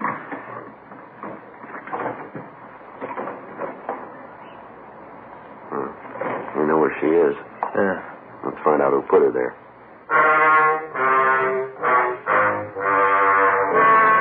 The crew from the crime lab was called, and they came out to go over the house and the garage. Frank and I called the office and told them what we'd found. We checked the labels on the trunk. They were addressed to a David Lansing on Rowena Avenue out in Glendale. We went back to the woman who put in the original call. From her, we got a complete description of Lansing, and we called it into the office. We found that he had an arrest record listing several drunk charges and two major 415s, fights. While the men from the crime lab continued their investigation on the scene, Frank and I drove over to see Lansing. He wasn't home. We talked to his landlady, but she told us that she hadn't seen him in several days. She was unable to tell us where he was employed. We checked his room, and we questioned her about his car. She gave us the name and business address of his roommate. We drove over to see him. He worked in a large television store on Pico Boulevard. Yes, sir. Something I can do for you? I'd like to see Mark Gilson. That's me. Police officers, Mr. Gilson. This is my partner, Frank Smith. My name's Friday. How are you? What can I do for you? We'd like to ask you a couple questions about David Lansing. Dave in trouble again? Do you know where he is? No, I haven't seen him for a couple of days. You have no idea where you can find him? Well, if I had, you'd sure get it. Say, can you tell me what this is all about? It'd be better if we talked to Lansing about it. Yeah, if he's in the beef again, I'd just as soon stay out of it. Won't make me unhappy. When'd you see him last? The day? That's it. Well, let me see. I guess it was Friday night. He say anything to you that might give us a lead as to where we can find him? No, I was home when he came in. He was pretty bugged about something. Do you know what it was? Only a couple of things ever got Dave upset, his boss or his girl. Do you know his girl? No, never met her. Dave was all the time talking about how we were going to get together some night, have dinner, take in a few places. We never quite got around to it, though. Uh-huh. You ever say anything about it? No, not much. He was pretty crazy about her. Wanted to marry her just as soon as her divorce was final. What was he mad about when you saw him last, you know? Well, I guess it was Josephine. That's his girl. Yeah, we know. And he was sore about her. She's got this husband down south someplace. I don't know, either San Pedro or San Diego, somewhere down there. Yeah? He was trying to get Josephine to come back to him, call off the divorce. He's always calling about it, trying to see her. Made Dave sore. The way he put it, he and Joe had gotten into a beef about it that day. Mm-hmm. That was Friday? Yeah. He had a couple of drinks before he got home, and while he was there and we were talking, he had a couple more. Got pretty mean. Is that right? Oh, yeah. Dave doesn't drink too good. All he needs is a couple. He thinks he can lick the world. He gets pretty mean. I don't like to have him around when he's loaded. He give you any idea where he was going? No, I left him at the apartment. What time was that? Oh, I don't know. About 6:30, around in there. I had a date with a girl. She lives out in the Santa Monica Canyon. Takes about an hour to drive out there. I left about 6:30 because I met this girl at 7:30. Lansing was still in the apartment, huh? Yeah. He's just sitting there pouring the booze away. I told him take it easy, slow down. He said for me not to worry. Said he had to decide on something. I figured it was about Josephine. Mm-hmm. You know, Dave really loved that girl. All this stuff with her ex-husband was just eating at him. I guess he was just trying to figure out what to do. Yeah. It's a funny thing about Dave. Takes him a while to make up his mind about what to do, but once he decides, there's nothing can stop him. That's so. Oh, yeah. Takes him a while, but he's always right. No, not always. What do you mean? Looks like he missed this time. Frank and I went back to the office. We got out a local broadcast and an APB on David Lansing, along with the information on his automobile. We made arrangements for a stakeout to be placed on his home. A call was put through to the firm who employed him, but they told us that he hadn't shown up for work that week. Frank and I went back to the crime lab, and we met with Lieutenant Lee Jones. He went over the physical evidence found at the murder scene. The trunk itself had been checked over, as well as the rope it was tied with and the mailing label. There was nothing about the trunk to tell where it might have come from. The rope was of a common variety that could be purchased anywhere. The knots, however, were of a type generally used by seamen to secure heavy articles. We made arrangements to obtain samples of Lansing's handwriting for comparison with the writing on the label. The evidence was marked and booked. The next morning, Frank and I met with Captain Lorman, and we went over what we had. It was decided that in David Lansing we had a prime suspect. After we left the city hall, we started to check out the people listed in Lansing's package as friends or acquaintances. First one we talked to was a Miss Dodie Fredericks. Honey, he's a bum. Well, how long have you known him? About 10 years we went together. Even thought about getting married. It was all a big deal. Right now, I don't much care if I never see him again. When'd you see him last? Let's see. I guess it was Saturday. Yeah, Saturday night. What was last week? That's right. He came in the place. We talked. What place? Bar over on 6th. I worked there as a sort of hostess. What'd Lansing say when you saw him? Not much. I did most of the talking, just like usual. Mm-hmm. Just came in, sat in a booth. Always sits in a booth. Ordered a drink, and we talked. It was kind of slow, so we just sat and talked. What'd you talk about? The old days. I'm not going to give you a line. I was in love with Dave, always was, right from the first time I saw him. I wanted to marry him. Everything was going good until he met this Allen broad. All right. All of a sudden, he figures I ain't good enough for him or something like that. Anyway, he drops me right in the middle of the street, takes off. You say anything about Mrs. Allen Saturday night? Honey, he don't talk much else. All the time it's what she said or what she did. All the time that way. Mm-hmm.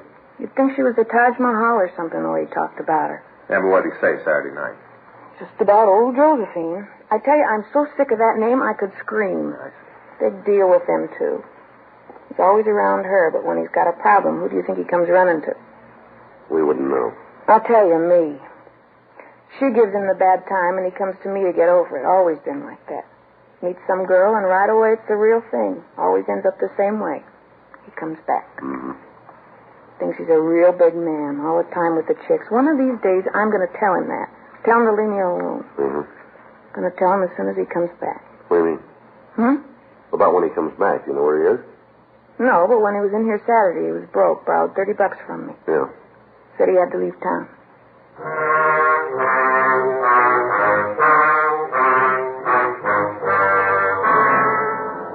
We continued to talk to Dodie Fredericks. We got as much information as we could from her. She told us that Lansing had said he was going to San Francisco.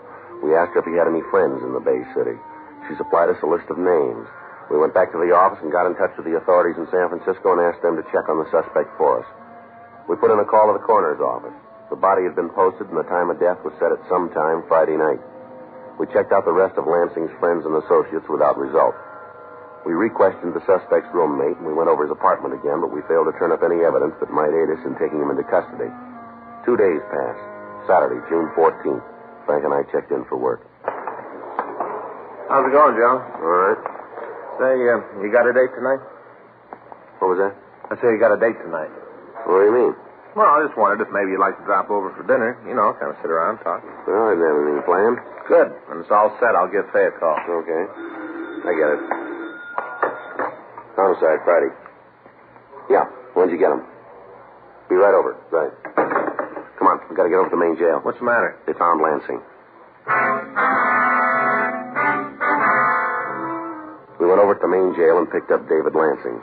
He'd been arrested that morning and booked for drunk. violation of Section 4127A of the Los Angeles Municipal Code. As soon as the officers at the jail had made sure of his identity, they called us. He was taken back to the city hall to handwriting. An exemplar of his handwriting was taken for comparison with the printing on the label found on the trunk. Frank and I took the suspect back to the interrogation room for questioning. He was fairly sober, but he complained of a bad headache. Frank went down the hall and brought back some coffee. We told Lansing of Josephine Allen's death. It didn't seem to make any difference to him. It's hot. Get it down, it'll help you. Isn't anything that'll do me any good. I just got to wait it out. All right, Lansing, you want to tell us why you did it? You want to tell us why you killed Josephine Allen? I'd like to help you out. There's only one problem. I didn't do it. Well, the evidence doesn't point that way. Well, you better take another look. Were you in the service, Lansing? No, I got deferred. Bad ear. Ever do any work in the Merchant Marine? No. I get sick on the boats at MacArthur Park. Never did any sea duty, huh? No. I'm the kind of fellow that can only take a shower. Yeah. Note for you, Friday. Thanks. Frank? Yeah. Want to step out here? What do you got? Note here from Don Meyer. Yeah. They checked the exemplars of Lansing against the label on the trunk. Yeah. No match at all. Kind of looks like we might have the wrong man.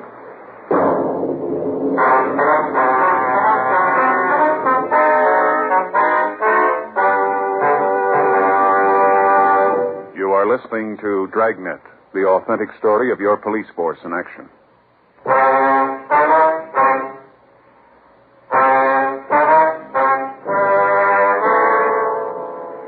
The information from Handwriting Division on the results of the comparison made it possible that we had the wrong suspect in custody. The main two pieces of physical evidence we had were the knots used in tying a rope around the trunk and the label. On both counts, apparently David Lansing was out. We set out for more coffee for the suspect, and we continued to question him. Look, I'll spell it out for you. I didn't have anything to do with killing her. You saw her Friday, didn't you? Yeah, but that don't mean I killed her. Well, tell us what happened when you saw her. From where? From when she opened the door. I went over to see her about 7:30. Friday night? Yeah, I went over to try to talk some sense into her. Were you two having trouble? Yeah. About what? The same thing all the time. I loved her. I loved her a lot. I wanted to marry the girl. All the time his ex-husband's hanging around, trying to get her to come back. I had a belly full. I wanted to get things straightened out, so I went to see her. Yeah. I didn't call and tell her. She was pretty hacked about it. Said I should have called. She got real sore. Mm-hmm. I asked her what was wrong. She never acted like that before. I wanted to know what the beef was. All right. So she filled me in on how Jordan was coming up from San Diego. They had some things to talk about. Big deal. All the time they were talking. Him trying to get her to come back. Got to the point where I didn't know where I stood. Mm-hmm. She told me to come in, but she said I couldn't stay long because she was expecting Jordan. Said he was coming up for dinner. I told her I wanted to marry her. I told her to make up her mind once and for all not to keep me on the string anymore. What'd she say? Told me to call her Saturday morning. Said she'd have something to tell me then. Go ahead.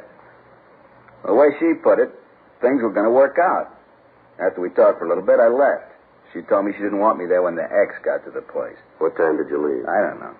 Well, you must have some kind of an idea. Well, maybe 7:30 or 8, around in there. I'm not sure. I was pretty sore when I walked out. I didn't pay a lot of attention. Where'd you go then? I went home for a while. I sat around, and I went over to see a guy I know runs a little club on Alvarado. We sat there until the place closed, and after that I went home with him. Why didn't you go on to your place? No reason. He lived pretty close. We spent the night there. Why'd you stop going to work? What? We checked with the place where you work. They say you haven't been to work this week. I guess that's because I couldn't get in touch with Josephine. How do you mean that? I tried to call her Saturday morning. I didn't get any answers, so I figured that Jordan had talked her into coming back. I just went out on a run. Did you try to see her? Well, did you go over to the house and try to see her? Yeah, I went over Saturday night. There wasn't any answer. Shades were all pulled down. I figured sure she'd left town. What'd you do? Went down to a bar on 6th. Saw a girl I know. We talked. I guess I got pretty loaded. The next couple of days are kind of foggy. You ever met Jordan Allen? Yeah, once. Put it down that we didn't get along too good. You know anything about him? What do you mean? Well, what kind of business is he in? I think it's some kind of photography thing. He sells cameras or something like that. You know anything about his background? Not much. I only met the guy once. We didn't get along too good then.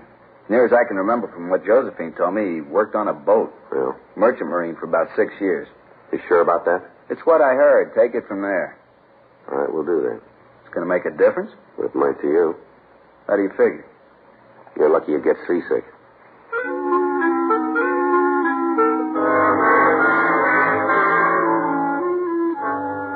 suspect was returned to the main jail where he was held to answer on the drunk charge. We got in touch with Sergeant Tony McGuire down in San Diego and asked him to check on the victim's husband. Frank and I met with Chief of Detective Staff Brown and Captain Warman. We laid out the information we'd been able to come up with. They agreed that we should drive to the Southland City and talk to Jordan Allen. We checked out a trip car and we drove down to talk to him. We found him at his home, a small clapboard house on B Street. From the way he looked, he'd been in bed when we rang the bell. Come on in. What do you want to see me about? I'd like to ask you a few questions. About what? When's the last time you saw your wife? Why? We'd like to have an answer. I don't know. Maybe a couple weeks ago. Bring it down to a day, will you? Why? Pretty important to you. Why to me? You lay it out any way you want, mister. We asked it simple. You can give us the same kind of an answer now. Look, you come in here, you're not from Dago. You got no right asking me anything. Local authorities know we're here. Now, if you want us to ask them to ask the questions, it can be fixed up. How about it, Alan? Go ahead. When did you see your wife last? Must have been a couple weeks ago. I can't come up with a date for you. What do you do for a living? Sell photographic materials. What kind of a job did you have before that? First mate on a ship. How long did you hold down that job? 6.5 years. How'd you and your wife get along? We were divorced. We understand you saw her quite a bit, though. Once in a while, yeah, not too often. The way we got it, you were trying to get her to call off the divorce. You've been listening to a lot of people with big mouths. They seem to talk pretty straight, mister. Well, you go and ask them the questions. All right, Alan, get your clothes on. What for? If you don't want to talk here, we can make it downtown. Oh, what do you want to know? You account for your time last week? What day? I'll start with Monday. Worked. What'd you do at night? Took in a movie. Can you prove that? Yeah, I took a girl I know. Works in one of the photo shops here in town. Check with her. What about Tuesday? Worked during the day. Stayed home Tuesday night. You got any way to back that up? No, I was alone. All right, go ahead.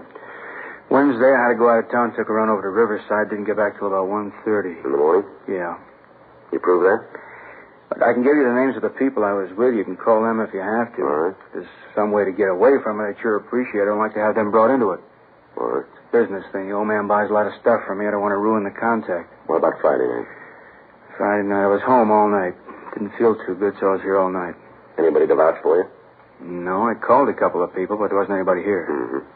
Saturday night, I went out with the same girl I dated Monday. Mm-hmm. Look, you want to tell me what this is all about? We think you know. Now, how would I know? You guys come in here cause a lot of trouble. How am I supposed to know what it's all about? All right, Alan, we'll lay it out for you. Your wife's dead. Josephine? That's right. When did it happen? Last week. You think I had something to do with it? Everything we've got points that way. Well, how do you figure that? Why'd I want to kill her? What reason would I have? We want you to tell us. Well, I haven't any. Now, come on, fellas. Tell me the truth. This is a joke, huh? How much did Jeff give you to pull the gas? No joke. Look, I don't know what he gave you, but I'll double it. You just tell me the bit, and I'll double your money. I like to get back at Jeff. It's no joke, Alan. All the evidence we've got points out that you killed your wife. Now, we just want to know why. You mean you really got a case you can take to court? We're going to try. Now, how about it? You want to tell us? Alan? I got scared. That's the only way you'd have known I got scared. Go ahead. I saw her Friday night. She said she'd have dinner with me, said we'd have some stuff to talk about. I went up to have dinner with her. Yeah. She told me she made up her mind, said she didn't want to get back together. Mm-hmm. This past 6 months, I figured it'd work out. All the time I kept calling her, asking her to take me back, all the time. Mm-hmm. I would have done anything in the world she asked me to do. She had just taken me back. None of it worked. We sat there, had a couple of drinks, and then she went out in the kitchen and got dinner ready. All the time, I figured sure she was going to say we were going back together. Go ahead. I went out in the kitchen with her, and we talked while she put the stuff on the plates. And then she told me she was going to marry this David Lansing. I tried to talk her out of it. I told her it wouldn't work. She just wouldn't listen. Yeah. Tried to tell her how she was making a mistake, but she wouldn't listen. She kept telling me to sit down and eat my dinner. Just kept telling me that. I just couldn't take any more of it. I couldn't see her going to anybody else. You can see that yourself. There wasn't anything else I could do. You can see that, can't you? Why'd you put Lansing's name on that trunk? Well, that's where I thought I was smart. I figured I'd have it sent to his place and then pick it up and get rid of it. If I couldn't do that, then he'd get the blame for it. Either way, it would have worked out for me. All right, you want to get dressed? Are you going to take me back to L.A.? That's right. I don't much care anymore.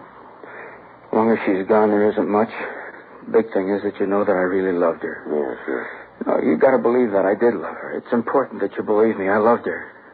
It's just one thing. Yeah. You had a funny way of showing it, didn't you?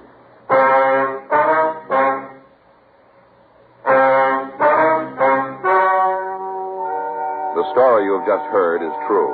The names were changed to protect the innocent. On November 18th, trial was held in Department 97, Superior Court of the State of California, in and for the County of Los Angeles.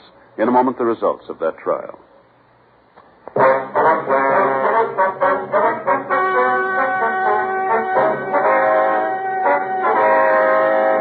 Jordan Keith Allen was tried and convicted of murder in the second degree, one count, and received sentence as prescribed by law. Murder in the second degree is punishable by imprisonment in the state penitentiary for a period of from 5 years to life.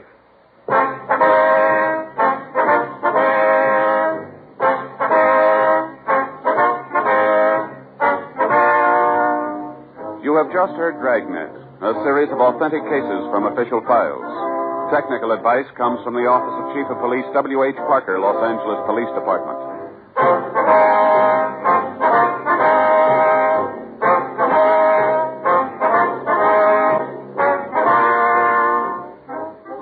My name's Jeff Regan.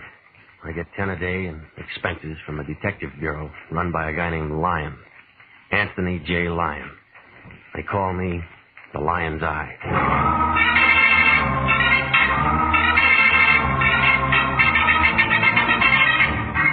With Jack Webb as Jeff Regan, Investigator, stand by for hard-boiled action and mystery and thrilling adventure in tonight's story of The Man Who Came Back.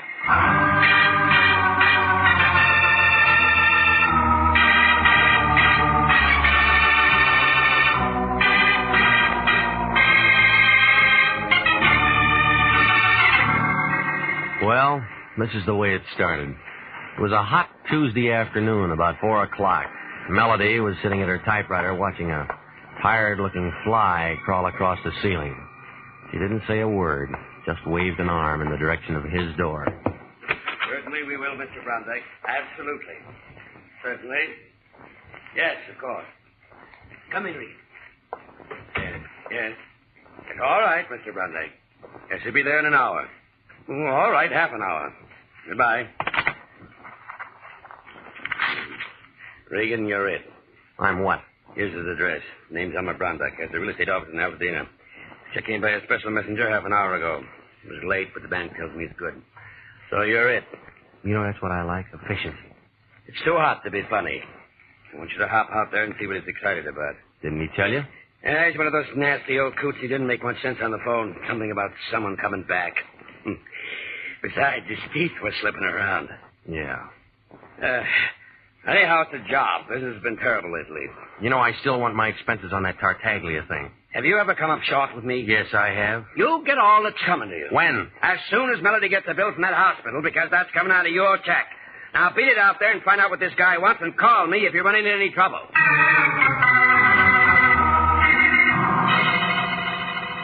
Brondike Manor was a brown-white cottage on the edge of 10 acres of dusty land in back of Foothill Drive. There was a big sign right in front of it telling you how easy it is to own your own land and have your own home on Brondike Estates. Well, I parked across the highway, and it was just about then that a big, heavy-set man wearing a dirty white Panama hat and a suit that didn't fit him around the stomach crawled out of a 36 Ford sedan, jammed a cigar in his mouth, and came over to my car. He had hair in his ears. Yeah, hot afternoon, ain't it? Yes, sir, sure is hot.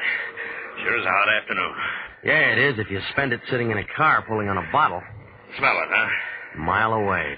Just trying to beat the heat. Okay, you've been parked in the car beating the heat. Yeah, you win. Ain't much good trying to look like a guy who wants to buy a house. Yeah. Who do you look like? Yeah, it's a little greasy, but it's me.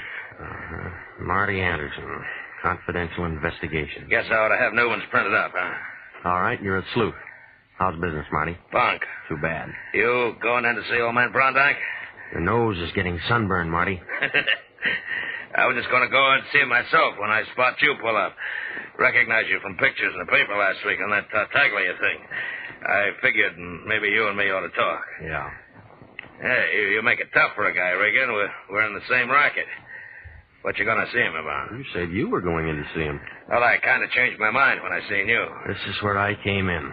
Ah, you're a tough guy, Regan. You're a real tough guy, and a lot of people know it. But Marty Anderson's betting you're a dumb guy, too. A real dumb guy. Mm-hmm. See you around, Marty.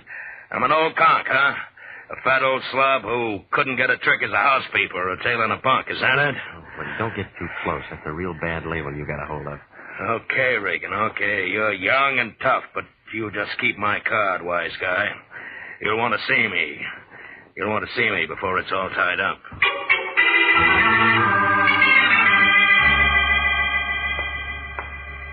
Mr. Brondike, please. Elmer Brondike. He's expecting me. Your name, please?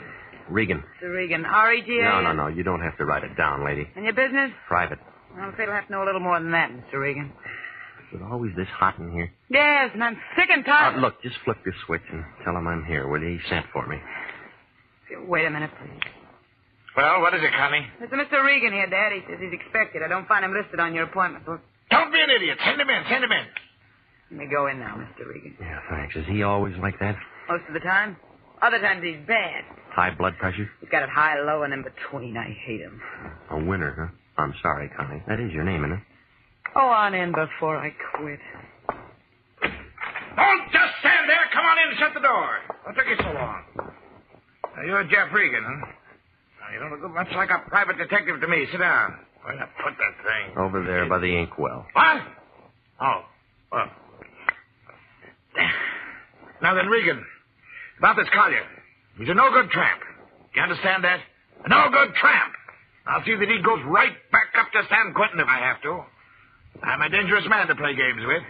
He found that out once, and if he keeps up this business, he's going to find it out again. All right, you're dangerous. He's a no-good tramp, San Quentin. Say, are you mocking me? No, I'm not. I'm just wondering what you're talking about. I just told you everything. You got ears? Can't you hear? I don't hear anything but a lot of blubbering, and that doesn't make any sense. Too big up Look, here. Connie told me all about your high blood pressure. You better watch that. She did she? Well, Connie talks too much. That's what's the matter with her. She talks too much. Oh, sure, and you'd fire her, only she's your daughter, and you'd have to pay somebody else 3 times what you pay her to take everything she has to take. Get out of here. Get out of my office. Get out. Get out.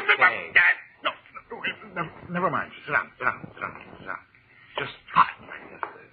Heat always gets me. Yeah, me too. Now, do you want to tell me about it? He's an ungrateful scoundrel. Who? Toby Collier. Who else? Well, I took that boy in as my junior partner in Brondike Estates when he was nothing more than a car washer in a filling station. And how does he repay me? Hey, you're letting the heat bother you again. No, it isn't the heat, Regan. I'll tell you that. It's those phone calls. Phone calls telling me to beware and watch out. And a lot of other nonsense. Mm-hmm. Now we're getting close. They let him out of San Quentin last week. You'd think he'd go somewhere where people didn't know him and wash cars again or something. But no. He has to start telephoning my office and telling me he's back and that he's going to get me. What was he doing in San Quentin? 2 to 10 on an embezzlement count. How long ago was that? 3 years ago.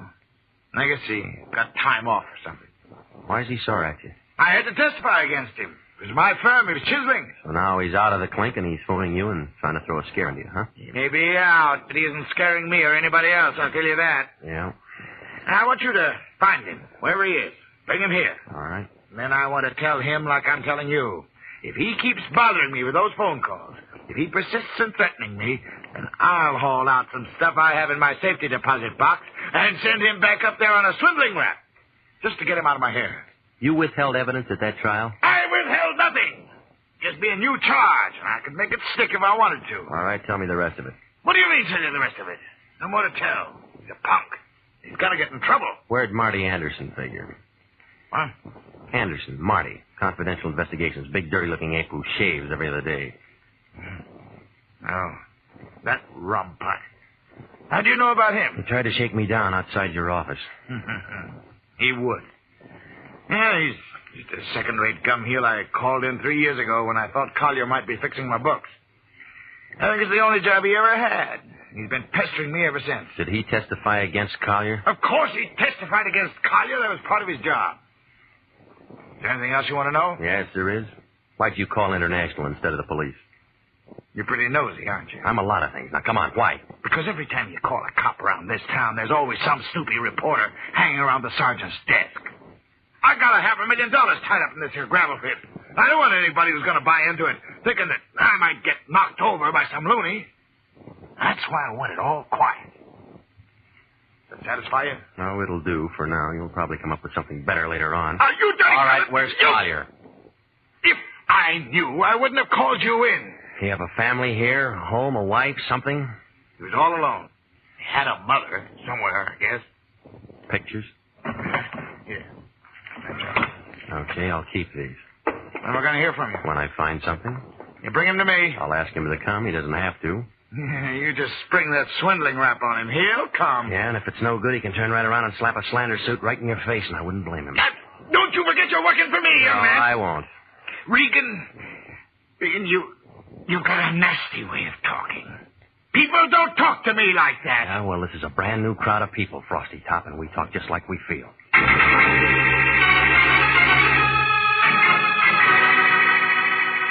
Down at the city hall, they didn't have anything on Toby Collier, except that he'd been released from San Quentin August 10th. From there, I went to the parole board office, but it was closed by that time. So I did the next best thing, and I sent a wire to the officer in charge of parole prisoners, San Quentin, asking for Collier's address. Then I dropped into the Times office, and I looked up the story of the trial. There was a page 3 item for 2 days, a second section filler for a week. After that, nothing. There were no pictures. But it did give the name of Collier's lawyer, a man named Alan Nordale. The phone book gave him an address over on Kingsley. That you, Millie? Hold on just a minute. I was just trying to get my dinner over before you... Who are you? Mr. Nordale? Mm-hmm. My name's Regan. I'm a private investigator. I'm trying to locate a former client of yours, a man named Toby Collier. Come in. I was expecting Millie, but come in. Thank you. I always fix my own dinner, poached egg and half. I have ulcers. Name's Regan? Yeah. You want an egg? No, thanks. You mind if I finish? No, go ahead. Thank you. What's what with Toby Collier? Well, I'm just trying to locate him, that's all. I found out that you were his lawyer. He was released from San Quentin 10 days ago. Yeah. You sure you won't have an egg? You get used to him after a while. Who you work for, Regan? International Detective Bureau. The line still there? Yeah. Well, so you're the line's eye, huh? Yeah. Yeah, Lines is a bandit. But who's Kate? Elmer Brondike. Mm-hmm. And what you want Toby for? Ball him out for making threatening phone calls. That all? As far as I know. Yeah, Toby was a nice kid, but a calendar job. Born with one war going, one depression on deck, and a new war starting. Makes a difference. Yeah, the calendar got him. And he wound up in San Quentin. Well, everything was against him at the trial, too. He was pretty mad at old man Brondike and that private dick, and me and everyone else before it was all over. I tried to talk to him. From what Brondike tells me, he's still mad. Yeah, I did all I could, but he didn't have a chance. He tried to lift a lousy couple $1,000, and they caught him. Well, he's out now. Did you handle his parole? No. You know who did? No. You don't know where he is in town? No. Well, Brondike said he had a mother. No. Okay. I'll leave you to Millie. Yeah. If we play records, Millie used to be a violinist. Sorry I'm no help. Regan, if you find Toby, I'd like to see him. Why? Oh, I don't know. Maybe I just want to see what 3 years in the pen does to a man like that. Yeah, I'll bet you do.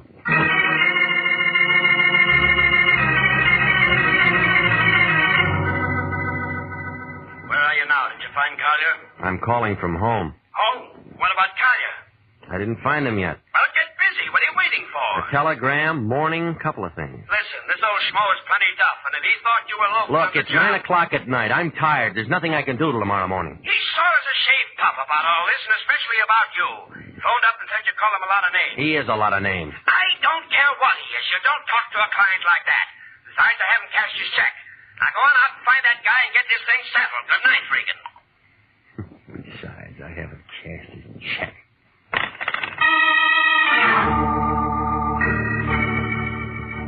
Well, I just set down the phone and started at the door when it happened.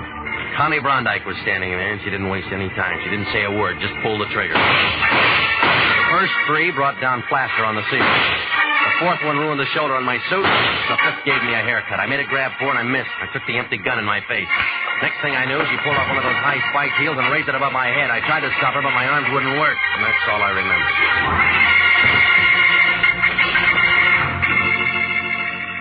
You are listening to the story of the man who came back. Tonight's adventure with Jeff Regan, Investigator. They're still available for qualified nurses. Yes, the Army Nurse Corps Reserve still has commissions available. If you are a graduate registered nurse between the ages of 21 and 45, you may be eligible for a commission in the Army Nurse Corps section of the Regular Officers Reserve. Those who meet the high standards and qualify to serve with this fine organization may elect active or inactive status. Nurses requesting inactive status will continue with civilian nursing, but stand ready to serve in time of emergency. In addition, they have the opportunity to take advantage of special training courses. Nurses who request active status enjoy the same privilege of all other officers. Graduate work is provided at the Army's most modern teaching centers, and the nurses obtain educational experience that benefits them in both civilian and military nursing. If you believe you qualify for a commission in the Army Nurse Corps Reserve, apply to the Adjutant General, Washington, D.C. And now, back to the story of the man who came back and Jeff Regan, Investigator.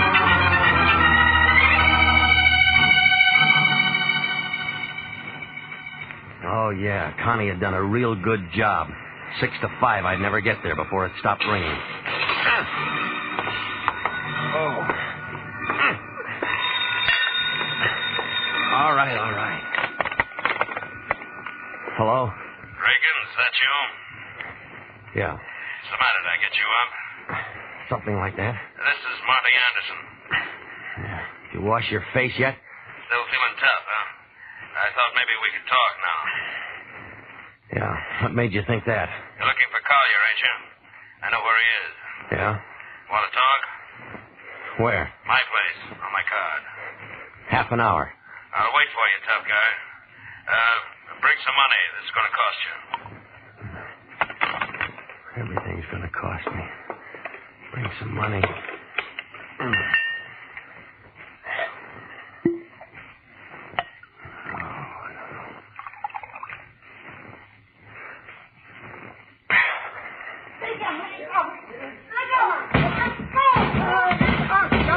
Mr. Regan, it's me, Jake. You all right in there? Go, me! Go!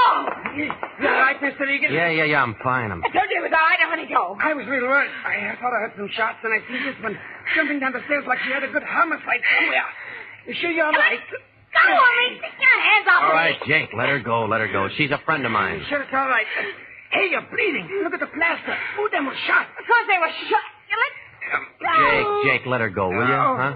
sure. I was cleaning a gun. Oh, cleaning a gun. Funny time to clean a gun, 10 o'clock at night. Well, I do a lot of funny things. Come up and have a drink sometime, will you, Jake? Okay, Mr. Regan, okay. Good night. Oh, no, you don't, lady. Stay right where you are. No, we're going to talk. You hurt my arm. I'll rough you up good if I have to. Now, come on. I only wanted my pictures. Oh, save it, lady. Well, you didn't have any right to give them to you. They were mine. Should have done that. So you come over to get him, and you take 5 shots at me and slam a gun in my face. Why don't you finish the job with your heel? I couldn't do it. I was going through your wallet looking for the pictures. I saw your license. You're a private detective. You're looking for Toby, aren't you? That's why you had the pictures. You're looking for Toby. Collier, your boyfriend? Yeah, we were going to get married. Only he went to the pen, huh? Those pictures. That's all I had left of him. He didn't write? No. You know he's out now. Yeah? Has he gotten in touch with you? Why should he? He thinks I was in on it. In on what? The whole dirty, rotten thing. Toby was framed. Dad hired that Marty Anderson to help him do it. How do you know he was framed? I've been working for my dad for 5 years. I see things. Yeah, I'll bet you do. That's the truth. Oh, yeah, everybody's full of the truth. All the liars are dead. Look at me. Well, go ahead and look at me, Mr. Regan. I'm not what you'd call beautiful. I ain't even pretty. I'm tall and gawky. No man would ever look at me twice. But Toby looked at me. He loves me, but... What you gonna do to him when you find him? Well, he's been threatening your father on the phone. I'm just going to take him there. Yeah, would you bring him to me first? Would you let me talk to him? Why? Because maybe I can hold him in my arms and make him forget all his hate, everything he's gone through. Maybe he'll still love me. We can go away together and get married. You know where he is. Can you find him tonight? Maybe. You gonna help me, mate? I got to see a man. Guess I went kind of crazy tonight, huh? I don't know. I've been thinking about him so much lately. Yeah. Well, next time, give me a little thought, will you? Good night, lady.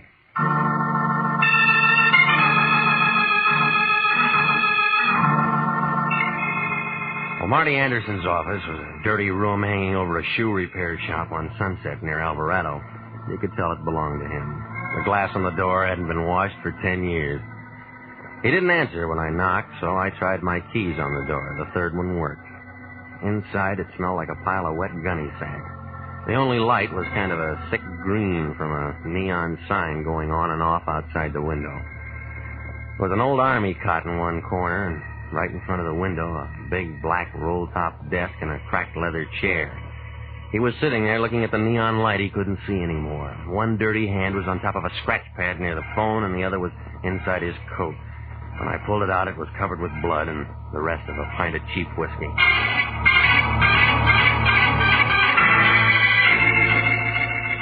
I found a .38 cartridge case on the floor. He didn't have anything in his pockets except some keys and a plug of chewing tobacco. There wasn't anything in the desk drawers either.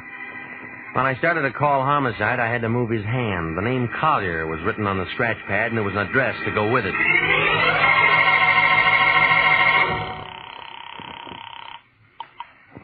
Police Department, 24. Extension 2521, please.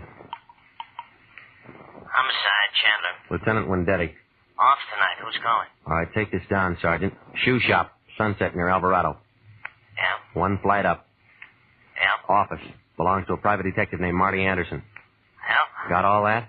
Yeah. He's dead. What? Hey, who is it?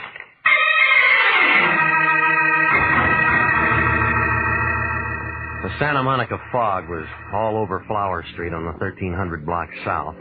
The streetlight didn't do much good. Just kind of hung around and watched everything get wet. I used a half a pack of matches finding my address. Out kind of late tonight, aren't you, Pilgrim? What'll it be? Toby Collier here? He was here. All right, I'll wait. He ain't gonna be here no more. You a friend of his? Never met the guy.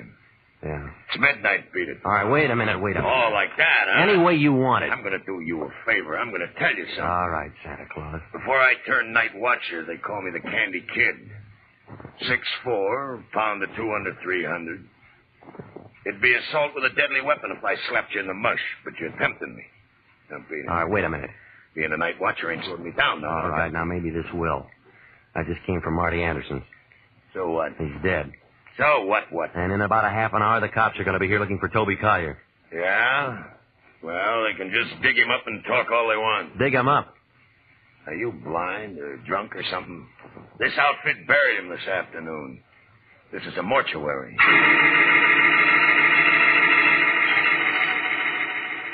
Well, when I got home, she wasn't there, but a telegram was there. It was a long answer from San Quentin telling me how Collier had been brought to Los Angeles on a stretcher and the hospital that he was in, and a lot of other things. It took me 20 minutes to get out to Aladino, but I was too late. Well, her aim was a lot better this time. By the time I got through the door, the old man had dropped his gun and was kind of hanging onto a piece of drapery by the window. Got it. There, get your Willis. There, get...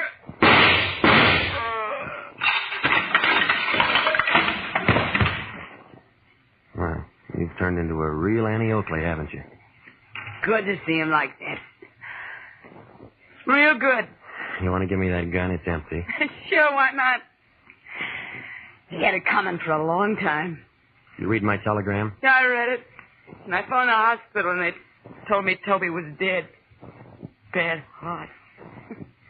Wasn't that bad heart that killed Toby? It was him. He killed him. You don't have to make those faces. They don't make him any deader. You think I'm nuts, don't you? No, I'm not a lawyer, lady. You can plead any way you want. Well, I'll never tell it to a court. Don't bet on that. You want such a bad guy? I'll tell it to you. All of it? How many tramps you met in your life, Regan? Real tramps. Some just thought they were tramps. Well, you met the genuine product today. Take him. For 10 years, he's been packing away money. When the income tax people got close, he goes out and he finds Toby in a filling station. And makes him a junior partner. Yeah, works an embezzlement frame up that makes... Toby the fall guy. That way he doesn't have to straighten out any books. Tramp number 1. Genuine, huh? And then there's number 2, a private dick named Marty Anderson. Pig. Oh, he's dead. Somebody shot him tonight. Yeah, he did it. The only decent thing he ever did in his life. Marty was in on it. He testified against Toby in court. But Marty wanted money. All the time for the old man killed him. And it was supposed to look like Toby. Only Toby was dead. Yeah. Toby was dead, and he couldn't kill anybody. When you find out about Toby, you come back and you do some shooting yourself, don't you? He killed Toby. At the morgue, they told me it was his heart. His heart, his soul, everything that made him. He was on a hospital ward all the time he was in prison. He'd only written and told me. All right. Come on. He's got to take me down. Yeah.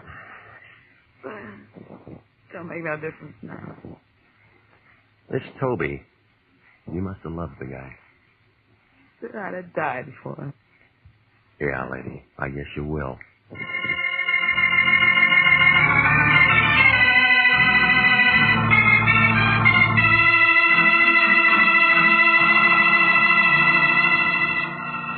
Well, that's the way it came out. Brondike killed Marty Anderson because Marty was trying to sell me what he knew about Collier's trial. Oh, Marty was a lousy private detective, making those phone calls and trying to make Brondike think it was Collier. Well, the Lion was mad because I phoned homicide and then ran away. He said it'd give the agency a bad name. And then he began talking the way he does. Funny thing about all this, Regan, those two going for each other. Yeah. She was nothing to look at. Him, he was a smart guy. He wound up in prison, didn't he? Yeah, but he was a smart guy. He was just framed. Not many smart guys get framed. What do you mean? I mean, Collier sold out to Brondike, and then he made the frame deal. How do you know? Collier left a will. You think Eddie made a go of it? I mean, gotten married or something if all this hadn't happened? Nope. Why not? She went for him, and he went for her.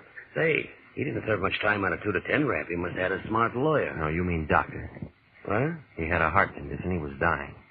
And they paroled him? They let him out to die. Well, they do things like that? Sometimes. No wonder he didn't write that dame. What do you know about that? Nothing. You work on it. I'm tired. Good night.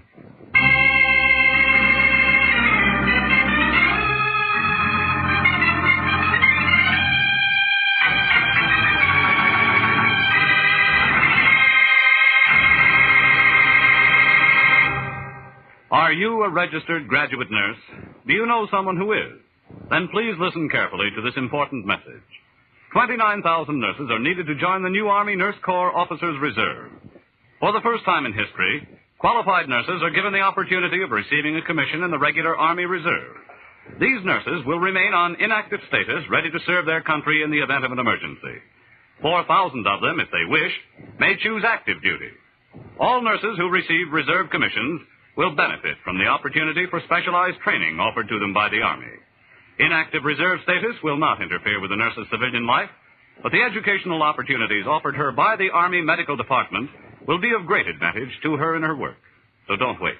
If you're a registered graduate nurse between the ages of 21 and 45, drop a card now for complete information to the Adjutant General, Washington, D.C.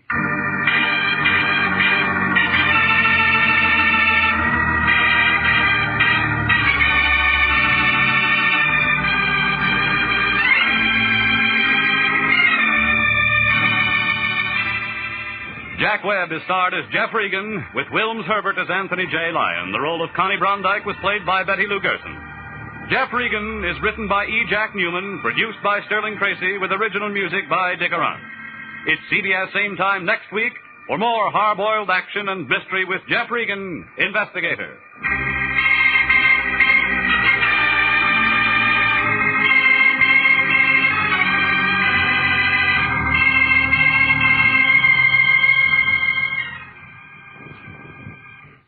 If you like mystery, you'll be able to find out what makes a mystery when you find that clue with mystery man Ken Crossan and other famous mystery experts on most of these CBS stations Monday night at 8:30.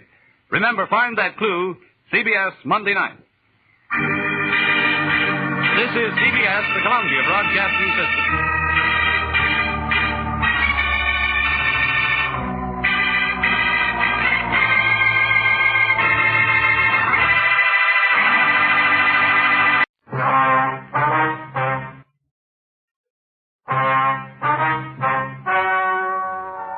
Ladies and gentlemen, the story you are about to hear is true.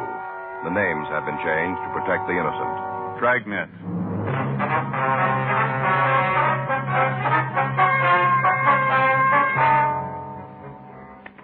You're a detective sergeant.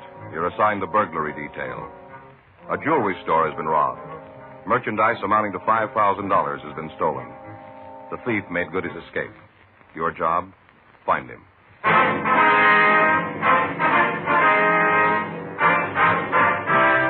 Dragnet, the documented drama of an actual crime. For the next 30 minutes, in cooperation with the Los Angeles Police Department, you will travel step by step on the side of the law through an actual case transcribed from official police files. From beginning to end, from crime to punishment, Dragnet is the story of your police force in action. It was Sunday, September 8th. It was warm in Los Angeles. We were working the day watch out of burglary detail. My partner's Frank Smith. The boss is Chief of Detectives Thad Brown. My name's Friday. We were on our way out to the scene, and it was 10:18 a.m. when we got to 6247 28th Street, the jewelry store. I'll be right there. Yes, sir? It's not a very big place. Probably more room behind that partition there. Yeah. I'm coming. You the police? Yes, sir, that's right. This is my partner, Frank Smith. My name's Friday. I'm glad to meet you. How you doing, sir? My name's Hemp, Ray Hemp. This is my store. Yes, sir. Sorry I kept you waiting. I was back in the kitchen making some tea. I was a little nervous, you know. Thought it might help. Mm-hmm. You gentlemen care for some? No, sir. No, thanks, sir. When did you discover the theft? Well, I got back to the store about 40 minutes ago. Saw what had happened, and I called the police right away. Is everything like you found it? Yes, sir. These cases open? That's right. I haven't touched anything in here. Didn't want a chance messing anything up. Yes, sir. Didn't leave very much, huh? A couple of watch bands is about all. Really cleaned out the place. Now, about the watches, what kind were they? Mostly wrist models. A couple of pocket size. Uh-huh. All different brands, but I just got a bunch of Longines in. Took every one of them. Yes, sir. Cleaned me out. Can you tell us how they got into the store? Yes. I'll show you how they chopped a hole right through the wall. All right, sir. Right through the wall. In the back. Came right through. You can see there. Goes right into the storeroom of the barbershop next door. Uh-huh. Sure made a mess of the place. Plaster all over the floor. Yes, sir. Pretty much ruined the wall, too. Yeah. Wanted to make sure they'd have enough room. See, the hole must be about 2 feet across, Joe. You can see there, right into the storeroom. Yes, sir. I'd better check over there, huh? Oh, I forgot to tell you. The back door to the barber shop is open. Before you officers arrived, I checked out in the alley and I saw it wide open. I guess that's how they got in. Who owns the barber shop, Mr. Hemp? Ed Justin. Had the place over 15 years. You know where he lives? Yes, he isn't home, though. As soon as I saw that hole, I tried to call him. You can give us his address and phone number, can you? Yes. We'll want to talk to him. I've got one of his cards up front. All right, sir. We'll check next door. Look at that hole. Must be a good 3 feet across, wouldn't you say? Yes, sir. Here, let me get that door for you. Look at that. What's that? Size of that door. Heavy, double lock. Burglar alarm system out in front. On the skylight up there. Doesn't stop him. Yes, sir. Well, we'll check next door. Seems like kind of a nice little guy, huh? Yeah. Wonder why the thief didn't close the door when he finished. Probably nothing left to steal. Yeah. Take a look at the door here. Doesn't look like it was forced. Well, Justin might have left it unlocked. Well, they sure made a mess in here, too. Yeah. Looks like they had a head start. Huh. The place must use a lot of hair oil. Yeah, only that's liquid soap there. Oh, yeah. Doesn't look like there's any tools around. No. How you doing? Take a look. Want to find something? Come here. What? In the dust here. Can you see it? Yeah. Impressions? Huh. Looks like a stocking foot, huh? Yeah. Well, the guy must have worked with his shoes off. That's the way I'd call it. You notice right here? What? In the middle of the print? The stain? Yeah, looks like it could be blood. Possibly might have cut his foot. What do you think? Uh-huh. Well, let's call the crime lab. Have them send a crew out to go over both places. Huh? Yeah. Joe? Now? Take a look at the skylight up there. Mm-hmm. You broken. You better check the roof, huh? All right. Sure looks like hair, Tommy. Yeah, it's green. Yeah. There's the drain pipe there. Might have used that to get up. We'll have the crew check it. Let's go back in. Yeah. Mr. Hemp? Yes? Find out anything? Well, we're not sure yet, sir. I wonder if you could tell us, is there some way to get to the roof of the building here? Oh, yes. Come on, I'll show you. There. You see? Up in the corner. Trap door. Mm-hmm. Hinged. Swings right up. It's been a while since I've used it. You have something we can use to get up there? Mm-hmm. I've got a ladder. I'll get it. All right, sir. You want me to give you a hand with that? Oh, I can get it. All right. Here, you better let me help you with that. I'll swing my end over, and you can walk it right up under the trap door. All right, be careful now. All right. How's that? That's fine. That'll get it. Want to steady the ladder, Frank? Yeah.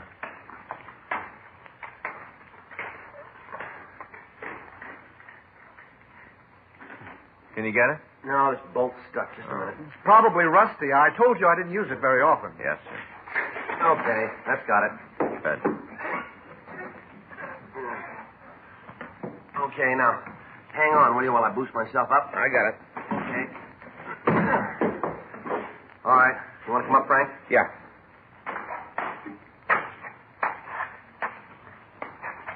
All right, let me give you a hand. Yeah. Wait till I get my foot on the ledge. All right, come on. Okay. You got to lose some weight. Let's take a look at that skylight, huh? Yeah. I'm glad we didn't hit this tar roof at noon. Well, it's still plenty warm. Hey, you can see all of Hemp's place through this one. Mm-hmm. Good spot to case it from, isn't it? Yeah. Let's check that broken skylight. Yeah.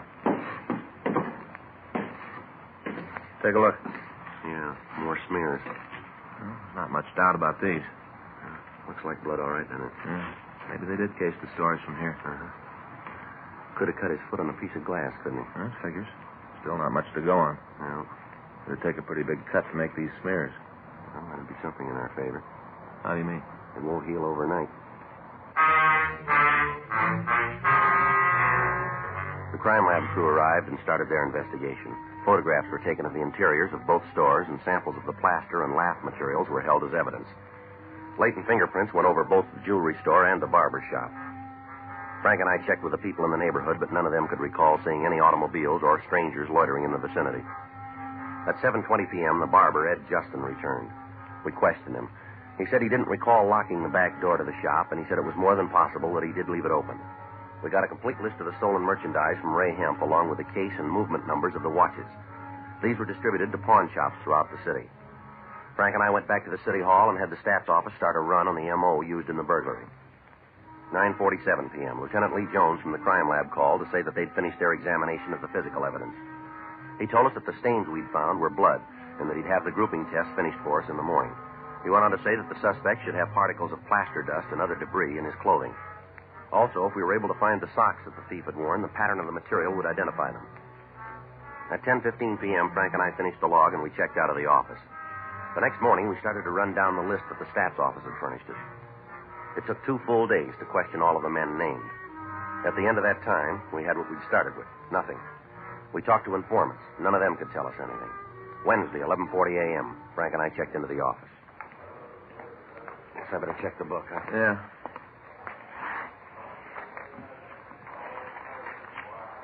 What you got? A call from Lucarelli over at Narcotics. Yeah. Says they picked up a guy this morning. Luke talked to him and figured maybe we'd want to see him. You say why? Well, he didn't spell it out. He saw our teletype on the jewelry store thing. Yeah. It's about some watches. We put in a call to Sergeant Roxy Lucarelli at Narcotics Division. 5 minutes later, the suspect was brought to our office. He was identified as Frederick Gabriel Garth. He had a record listing several arrests for burglary and narcotics. He'd served 1 term at the county jail on the narcotics charge. He was brought into the interrogation room where Frank and I questioned him. What are you giving me trouble for? I'm clean. They found nothing on me. Is that so? Sure, the marks are old. Been a long time since I had a fix. Well, what do you want from me? Information. On what? You've been around a while, haven't you, Garth? Sure, I'm a native son. And you must have a lot of friends. A couple. Any of them selling wristwatches? What do you mean? Well, you don't need a drawing for this now. Any of your friends selling watches cheap? No. You sure about that? What are you trying to build? Well, the way it came to us, you can steer us to a cheap watch. Well, you got it all wrong. I don't even own a watch. If I could buy one cheap, I'd have one. Is that right? Well, sure. I always wanted a good one. Mm-hmm. You know anybody who can lead us to a good buy? Well, what's in it for me? What do you got now? Nothing. Well, you're going to leave the same way. Well, no reason for me to give you a hand, then, is there? Then put it down that we're going to have you in here again. The way you act now will go on the books. How about it, Garth? Who's going to know? You, Smith, and me. For real? Won't do us any good to spread it around town, will it? Okay, I met a guy last night. Showed me a watch he bought for $5. What'd it look like? Gold. Pretty good watch. Fellow friend of yours? I know him, that's all. You got a name? Yeah, Victor Gordon. Where'd you see him? Hot dog stand. Well, where's that? Out on Western. Western's a long street. Corner of St. Andrews. What's this Gordon do for a living? I don't know. I just see him around the hot dog stand once in a while. You live around there? Yeah, I got a room there, 39th and Western. I don't know the number. It's a big green place. Got those kind of plastic shingles on the roof. Red ones. Mm-hmm. You show it to us? Yeah, a friend of mine has a car. We drove him home a couple of times. Did you get a good look at the watch last night? Yeah. What kind was it? Longines. You're pretty sure about that, are you? Sure, I looked at it pretty good. He took it off his wrist, asked me if I thought it was worth $5. Well, I told him it was. At least I'd pay that for it. It's a real beauty. All right. Can you give us a description of this Gordon fella? Yeah. We want you to show us where he lives. Well, I've ridden this far. No reason to get off now. You got any more on him? You're going to find out anyway. Yeah? This Gordon, he's an ex-convict. We checked the name and description of Victor Gordon through R&I. We found that he'd served one term for armed robbery in an eastern penitentiary and was not on parole at the time. A check of the ex-convict registration gave us his present address. We also found that he was employed at the Belden Aircraft Corporation in San Fernando. We took Fred Garth out to the address on Western Avenue to verify it for us. He pointed out the house and asked that we drop him off near a streetcar line.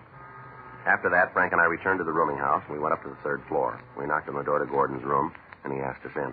I know what you're climbing on me for. Wild questions. You ask him to get answers, don't you? We'd like a few. Look, you tell me what all this is about, and maybe it'll shake up my memory. All right, the way we heard it, you were wearing a new watch last night. Well, you got it wrong. That's so. Yeah, I haven't got a watch. We got it different. Look here. You see one? If I had a watch, you'd be wearing it, wouldn't I? You had one last night, mister. Well, you're crazy. I haven't got a watch. We are different. Somebody lied to you. I showed you I'm not wearing one. You don't mind if we look around the place? Go ahead. You won't find anything. All right. I'll check the closet. Okay. And you're wasting your time. You're not going to find anything. Well, then you haven't got anything to worry about, have you? Go ahead and mess up my room. Tear it apart. You're not going to find anything. Why don't you just simmer down there? I just don't want to have to put all that stuff back. Go. Yeah. What do you got? Take a look. Found one of the shoes there. 38 Colt. Yeah. How about it? You satisfied now? This gun yours, Gordon? Never saw it before. Found it in your closet. It isn't mine. Won't hold. You want to tell us about it? All right, so you found a gun. Is something wrong? You got a short memory, haven't you? Maybe I got it wrong. I thought you guys were looking for a watch. There's a law that says an ex-con can't have a gun. You ought to know that. How about it, Gordon? All right, get your coat. Want to take me downtown? You called it. What charge? We'll let you know when we write it up. It's a bad beat. Oh, yeah, sure. Well, it is. I don't know what you're after, but I had no piece of it. You want to get the watch? It's in the medicine cabinet in the bathroom. All right, you sit still. I'll get it. I bought it. I paid $5. We'll get to that. How about it, Joe? Yeah. You got a pen, Mac? Yeah, give it here all over. All right. You want to give me the number? I'll check it against the list. Yeah. Wait a minute. Yeah. Kind of hard to see. 1, 6, 7, 5, 8. I think the next one's a 9. Let me see then. Yeah, that's a 9. Is it on the list? Wait a minute. Look, I didn't steal it. I was wrong about the gun, but I didn't steal the watch. Look, just sit still. How about it? No, it's not here. Wait a minute. Try the other side. Mm-hmm. Gordon, you're in trouble. Yeah, I know. The gun. No, that's only half of it. This watch. Yeah? It's listed as stolen.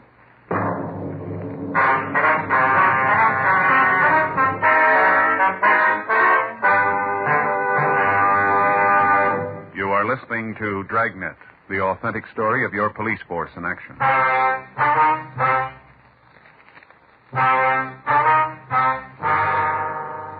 The suspect was taken downtown and questioned. He continued to deny any part in the theft. We put in a call to the place where he worked, and we verified that he'd been there on the night of the burglary. After a half hour of questioning, Victor Gordon told us about the man he'd bought the watch from. He said he didn't know his full name, that he knew him only as Kermit. It went on to say that his girlfriend had been with him when he bought the watch and could verify the story. We contacted the girl, Celia Kirk, and we talked to her. She told us the same story we'd gotten from Gordon. She volunteered the information that Kermit lived in the 3800 block on Gramercy Place. She also told us that his girlfriend lived in the 2900 block on 9th Avenue. We got a complete description of the man, and we checked it through R&I. We came up with a package for a Kermit J. Wayne. When the mugshot was shown to Gordon and Celia Kirk, we got a positive identification. Wayne's arrest record went back to the time he was 15. He was listed as an expert safe burglar and had used a tunneling M.O. on several occasions. Gordon was booked in at the main jail on a charge of violation of the Dangerous Weapons Control Law of 1923, Section 2. 5:40 p.m. Frank and I left the office and drove out to the address on Gramercy Place. Wayne lived on the second floor rear. He wasn't there. In the company of the landlord, we went through his room. Pretty dirty. You want to check the dresser? I'll get the trunk. Yeah.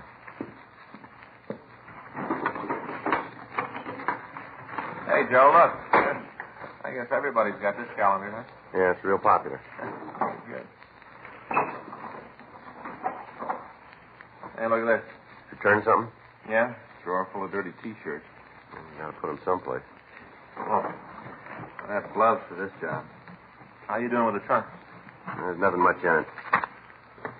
More of those calendars. Wayne must be a fine arts patron. Dirty shirts in this one. I don't know. Maybe the guy hasn't heard of laundries. What do you think? Well, the trunk checks out. Well, how do you like that? I should have known. Hmm? Dirty socks, whole drawer full of them. Well, he's neat anyhow. Huh? I'll check the closet.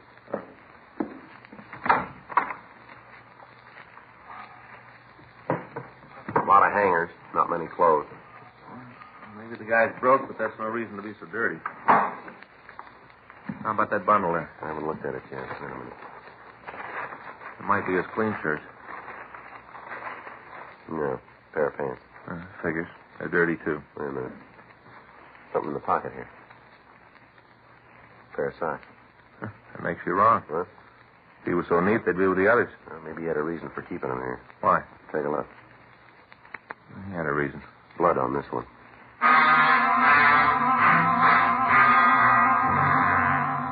We checked out the rest of Wayne's room, but we turned up nothing to further tie him in with a burglary. We got a description of his car from the landlord, and before we left, we made arrangements for a stakeout to be set up on his room. We took the pair of pants and the blood-stained socks down to the crime lab for examination. 8:20 p.m. Frank and I drove over to 9th Street to try to find Kermit Wayne's girlfriend. We checked the 2900 block, and we found a car that matched the description of the one owned by the suspect. We checked the white slip and found the car was registered to Wayne. Frank pulled two of the leads to the spark plugs, and we went back to our car to wait for Wayne to show up. The night dragged on. 4:29 a.m. It's been almost 8 hours. Yeah. Something had happened, don't you? Put in with you. Joe? Hmm? You ever notice around the city all the clocks that are stopped? No, I can't say that I have. You know, on business places, storefronts, walls, all over. Well, what brought that on? Oh, I was just thinking a little while ago. You know, some smart fella did a lot of work fixing them. All the clocks that don't run. Mm-hmm. They're only right 2 times a day. What? Clocks that are broke. Twice a day they're right. How'd you like to be right only twice a day? Well, some fellas would be all right. Like who? Guys that bet on the horses. Oh, yeah, probably would. Never thought of that. Wouldn't be so good if you worked in a chicken hatchery, though. Where? Chicken hatchery. What do you mean? Well, those guys up there that look at baby chicks are a day or so old and they tell what they're going to be. You know, men and women. What? Well, they're going to be roosters or hens. Oh, yeah. Pretty good money in it. Well, that's a new one on me. Yeah, but you got to be right. None of this twice-a-day stuff. You know, say a guy bought 100 little baby chicks expecting to get, 98 hens and 2 roosters. Mm-hmm. And he finds out he got just the opposite, 98 roosters and 2 hens. How do you think he'd feel? Disappointed? You bet he would. That guy'd be looking for a new job, too. Yeah, well, maybe he could fix those clocks, huh?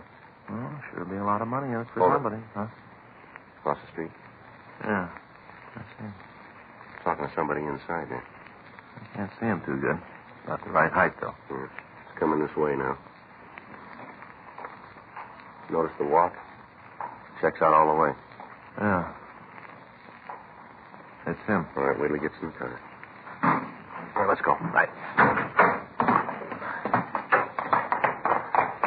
Hey, fella. You Kermit Wayne? Hey, what is this? Police officers. Are you Kermit Wayne? Yeah, what? Get out of the car.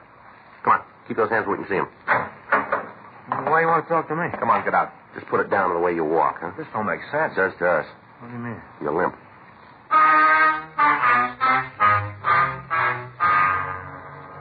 The suspect was taken down to Georgia Street Receiving Hospital. An examination showed that he had a bad cut on his right foot.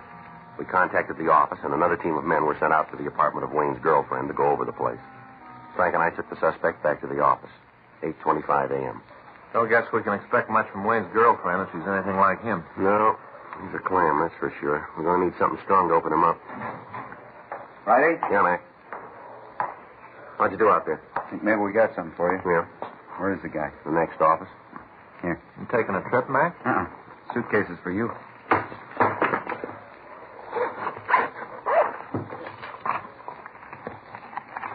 Watches, rings. Huh.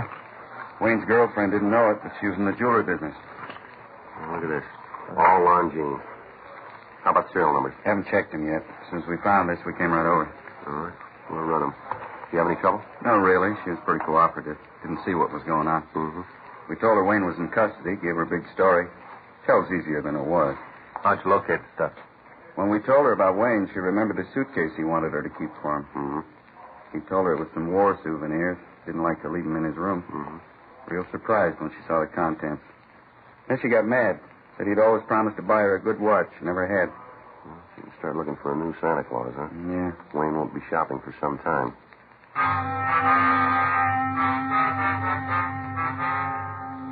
We checked the serial numbers on the watches, and we found that they were the ones taken in the burglary of the jewelry store. All of the other merchandise matched the description that we'd gotten from Ray Hemp. 9:18 a.m. All right, you want to tell us how you cut your foot? I'm giving you nothing. You did it on the skylight over the barber shop, didn't you? You tell me. I don't know. Maybe I cut at the beach. No, we don't think so. I want to see a lawyer. I'll talk to him, but I got nothing for you guys. All right, we got something here we want you to see, Wayne. How about it, Wayne? Look familiar? Oh, you kidding? Bunch of watches. I've seen watches before. Who hasn't? These are a little different. Look at the suitcase. Does that ring any bells? Don't mean nothing to me. You guys are trying to trap me. I know how you are. Won't work this time. I learned all about you cops a long time ago. I get it. Burglary Friday. Yeah, right. Both of them, huh? Oh, good. Okay. We'll check with you. Want to give us a story now, Wayne? I'll talk to a lawyer. That phone call there. It just called the third strike on you, mister. More blood. All right, I'll give it to you straight. When you went into that jewelry store, you cut your foot. You left blood smears all over the place. You got to stay away from comic We books. got pictures of the smears. Our crime lab matched them up with a pair of socks that we found in your room. The pants we found are loaded with debris that you picked up when you went through that wall. So we can prove it came from the same place. Sound like we're bluffing? You want to tell us about it now? Don't think you're so smart, you ain't. Just got the breaks, that's all. Just the breaks. That's so. Yeah, you cops ain't smart. I learned it real young. Once in a while, the breaks fall on your side. Something else you should have learned real young. You wouldn't be worrying about the brakes now. What's that? The eighth commandment.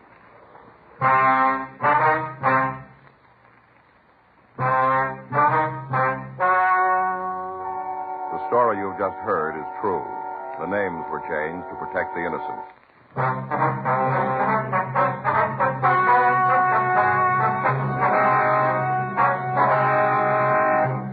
Kermit J. Wayne was tried and convicted of burglary in the first degree. Victor Cavell Gordon was found guilty of violation of the Dangerous Weapons Control Act and received sentence as prescribed by law. Burglary in the first degree is punishable by imprisonment in the state penitentiary for a period of not less than 5 years. Violation of the Dangerous Weapons Control Act is punishable by imprisonment in the county jail for a period of not more than 1 year, or a fine of $500, or both such fine and imprisonment. You have just heard Dragnet, the authentic story of your police force in action, and starring Jack Webb, a presentation of the United States Armed Forces Radio Service.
Ladies and gentlemen, the story you are about to hear is true. The names have been changed to protect the innocent. Dragnet.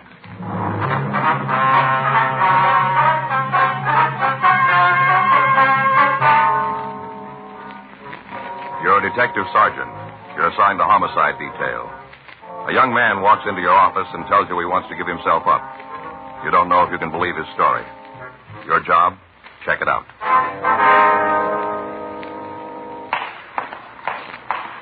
It was Monday, December 10th. It was cold in Los Angeles. We were working the day watch out of homicide detail. My partner's Frank Smith. The boss is Captain Lorman. My name's Friday. We were on our way back from records and identification. It was 11:15 a.m. when we got to room 42, the squad room. Joe? Yeah, Danny. Kid waiting to see you. Did he say what he wanted? No, said he wanted to talk to you, nobody else. Did he give a name? No, nice-looking kid. All right, we'll talk to him. Be right with it, Joe. I'll check the book. All right. All right, you want to see me? You Sergeant Friday? That's right. What can I do for you? I want to talk to you. Nothing in the book, Joe. What's your name, sir? Emil Salter. Emil, this is my partner, Frank Smith. Hello, Mr. Smith. Hi, sir. Why'd you ask for me? Well, they told me to. Who's that? The men in that room across the hall, the business office. I see. I sure hope you can help me, Sergeant Friday. I'm in trouble. Real bad. All right. So I'll sit down here and you can tell us about it. Go ahead. Well, one thing, you should know I came in to give myself up. Is that right? I didn't mean to do wrong. All right, what'd you do? Killed a man. Emil Charles Salter was 18 years old, 5 feet 7 1/2, 137 pounds. He had light blonde hair and blue eyes. He was wearing a tan windbreaker and tan pants. He looked tired, and he told us that he hadn't eaten in several hours. We sent out for some hot coffee and sandwiches. Frank checked his name and description through R&I, but he found that he had no record in our files. We asked him to tell us the story. Do you know the man you killed? No, I never saw him before. Well, how'd you kill him? Ran him down. In a car? No, a truck. Well, where'd this happen? Coast Highway near Malibu. Just this side. When? Last night. I guess it must have been around 10. It should have been around then because I left town at 8:30. It took about an hour and a half to drive up there. Now, you sure the man was dead? Yeah, I looked at him. It wasn't hard to tell. Did you try to help him at all? No. As soon as I looked at him, I knew there wasn't anything I could do. I just got back in the truck and took off. Where's the truck now? I left it. Just the other side of Malibu. It broke down, so I left it. Mm-hmm. When it stopped, I sat there for a while. Tried to think why I was hung up in something like this. Tried to figure why. Didn't come, so I got out and started to walk. Uh-huh. All the time I was thinking about the man. I could almost see him. Guess it got to me, so I came back, caught a ride, and came back. Mm-hmm. Hey, Joe, here's your food. Oh, thanks, Danny. Where are we going? Come to $1.60. Wait a minute. You got 15 cents, Frank? Oh, yeah, I guess so. Yeah, here, Danny. Thanks. A couple cartons in there, black. Right, thank you. All right, here, Emil. Help yourself. Thank you. Sure hungry. I hadn't had anything to eat since last night. Mm-hmm. You want to tell us about the truck? Yeah. Where'd you get it? I stole it. That's wrong, too, I know. Everything I do seems to be wrong. Where'd you take it from, son? Parking lot near where I used to live. Where's that? A rooming house on 9th Street near Figueroa. Can you show us where the truck is now? I guess so. I don't think anybody could move it. Broke down, like I said. Where are you from, Emil? Waukesha, Wisconsin. It's a small city near Milwaukee. Maybe you've heard of it. No, I can't say I have. Got good water. Springs and wells. Real fine.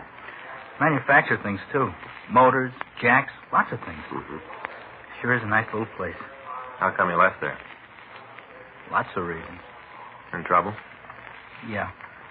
In a way, nothing serious. It was lots of things. You know, at home. I don't know just how to say it. You ever been arrested? No. Well, not booked or anything. Cops took me in a couple of times. What for? Little things. Like one night we broke in a church. Didn't go in to steal anything. One of the guys just wanted to play the organ. Mm-hmm. Your parents alive? Yeah. When'd you leave home? Last July. I thought about it for a long time. Figured I might have a better chance where nobody knew me. Looks like it didn't make any difference. When did you get here? Last part of July. Sure was different than Waukesha. What do you mean by that? Well, it's so big. Then I didn't know anyone. Pretty lonesome at first. But then I got lucky. Yeah? I got this job. Nothing important. Just washing dishes at this cafe. I get $25 a week in food. Yeah. Got a little money ahead. Bought some clothes. Not real fancy, but they were new and they give me a lift. You know. Sure. Had a nice room, too. Clean, handy to work. Thought I had it made. Then the axe fell. What do you mean? I got sick.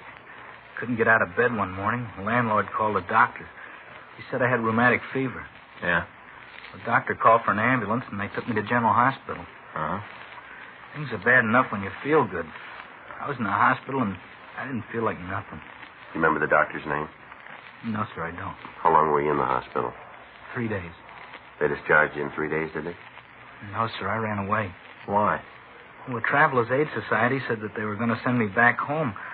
I didn't want that, so I ducked out. Mm-hmm. I went back to my room. I got a couple of bucks I had hid and left. Mm-hmm.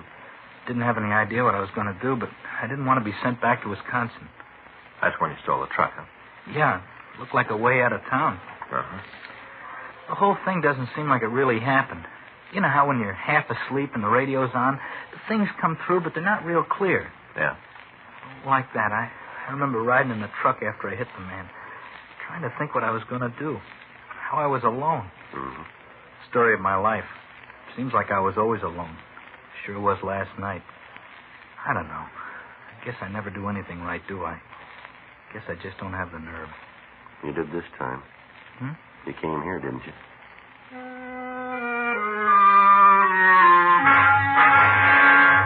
We put in a call to accident records and verified Emil Salter's story. The body of a man identified as Lloyd Holtman, transient, had been found by officers of the Highway Patrol. Holtman had apparently been struck by a vehicle traveling at high speed as he walked along the road. We checked with Lieutenant Lee Jones at the crime lab, and we found that his division had made an investigation. Frank and I left the office and went over to see him. He showed us pictures taken at the scene. On the victim's coat, the lab crew had been able to find traces of blue paint. Jones was not able to tell us what type of vehicle had hit the victim, but he did say that from the high rate of speed at the time of impact, there would be extensive damage to the front end of the vehicle. Emil Salter was booked on charges of violation of Section 480 V.C., a felony. Frank and I checked him out of the main jail and drove out to where he'd left the truck. He told us to drive up Highway 101. When we got past the Malibu colony, he directed us to turn off onto a dirt road. We drove about 200 yards, and then he asked us to stop. You sure this is where you left the truck? Yeah, just over there, behind those trees. When the engine started acting up, I looked for a place to park. Figured it'd be better if I got off the road. There it is. You can see it now. Uh-huh. This is the same one you stole last night, is it? Yes, sir. It's the one I was driving. I'll check the front end. Yeah. Did you have anything to drink last night? No, I had enough of that at home. Mm-hmm. You're sure this is the truck you had when you hit that fellow? Yeah, I'm sure. I don't know what all the questions are about. I said I did it. I'm not trying to hide anything. There's nothing up there, Joe. Front end's clean. Well, it doesn't make a lot of sense, does it? No. I don't understand what the problem is. Well, what you tell us doesn't add up with the evidence here. What do you mean? Well, the report we got says that the man was killed by a blue vehicle. Uh-huh. Now, take a look at that truck, will you? Yeah? Black. We put in a call to the office, and we asked them to send the tow truck out and impound the vehicle. We stood by until they arrived. Frank and I drove Emil Salter to the scene of the accident. He pointed it out for us. According to the information we'd gotten, the location he gave us was the place where Lloyd Holtman had been found. We checked the area, but we failed to come up with anything new. 5:20 p.m., we returned the suspect to the main jail, and we went back to the office.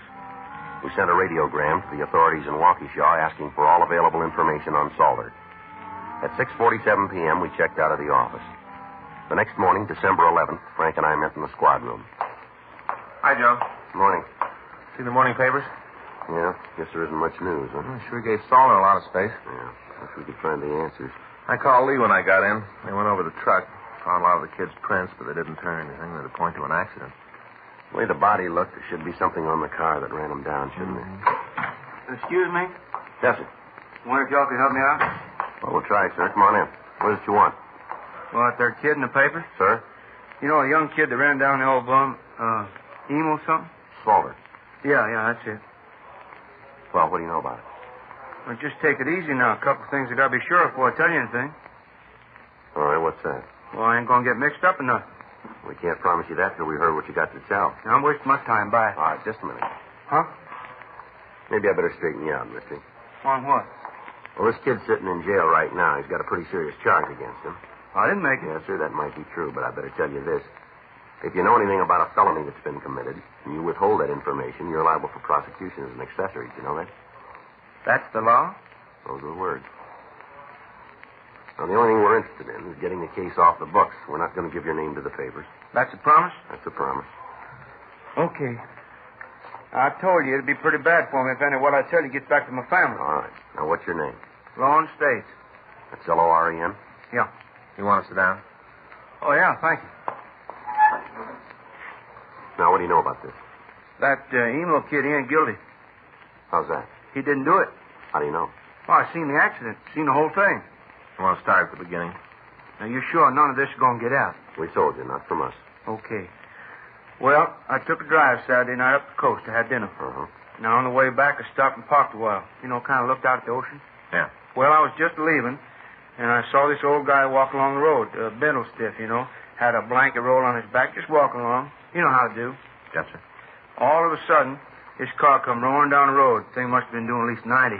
Come roaring around a turn right at this old guy. Mm-hmm. Well, sir, the old guy saw the car coming right at him, kind of turned and started to run. Wasn't any place for him to go. It's where the road's cut right out of the mountain, you know.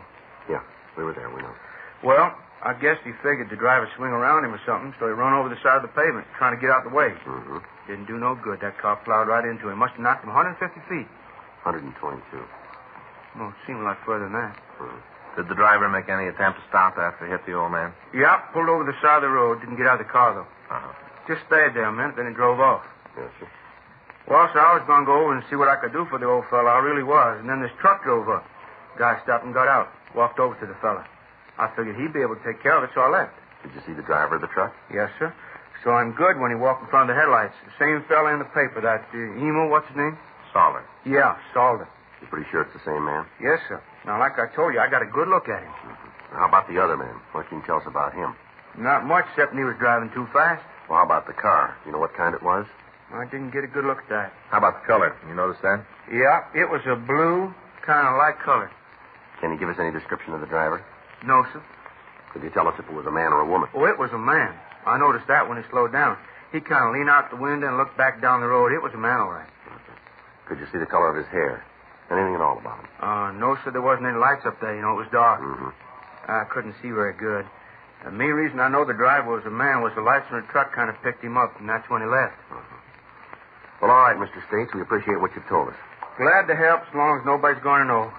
Be pretty embarrassing. Well, how's that? Well, so you see, me and the wife, we ain't been getting along too good. Nothing worth talking about. But a fella don't like to be nagged at, you know. Mm-hmm. Well, there's just a little secretary in our office, and she and I talk once in a while. A couple of times we gone out for morning coffee together. Mm-hmm. This last beef with my wife, I figured I'd fix it good. So I asked the secretary for a date. She gave it to me. We got together Saturday night. Had dinner at a place up near Malibu. Mm-hmm. On the way back, we just parked and talked. Nothing wrong, mind you. But I don't guess my wife would understand if she found out. I see. So you see why I don't want nobody to know about Saturday? It'd be kind of tough to explain. Yes, sir. Got to thinking about it, though, and what that kid, Emo... Sothern. Yeah. Got to thinking what he must be going through and decided maybe I better tell about it. Well, sir, it's going to help him a lot. Yep, I guess so. Oh, something else you might be able to use. What's that? Might not be worth anything out of state and all. What's that? The hit-and-run car? Yeah. I got the license number.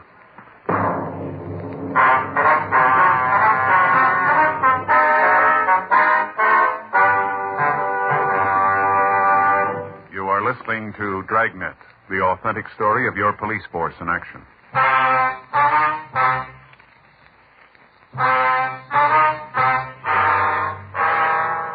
We got the license number of the hit-and-run car. Also the fact that it carried an Illinois plate. We put out a local and an APB on it. We got in touch with the Department of Motor Vehicles back east, and we obtained the owner's name. According to their records, he had notified them that he was moving to California. They were able to supply us with a North Hollywood address for him. We checked the name through our records section, but we found nothing. At 5:20 p.m., Frank and I drove out to see him. Yes, Charles Bookman?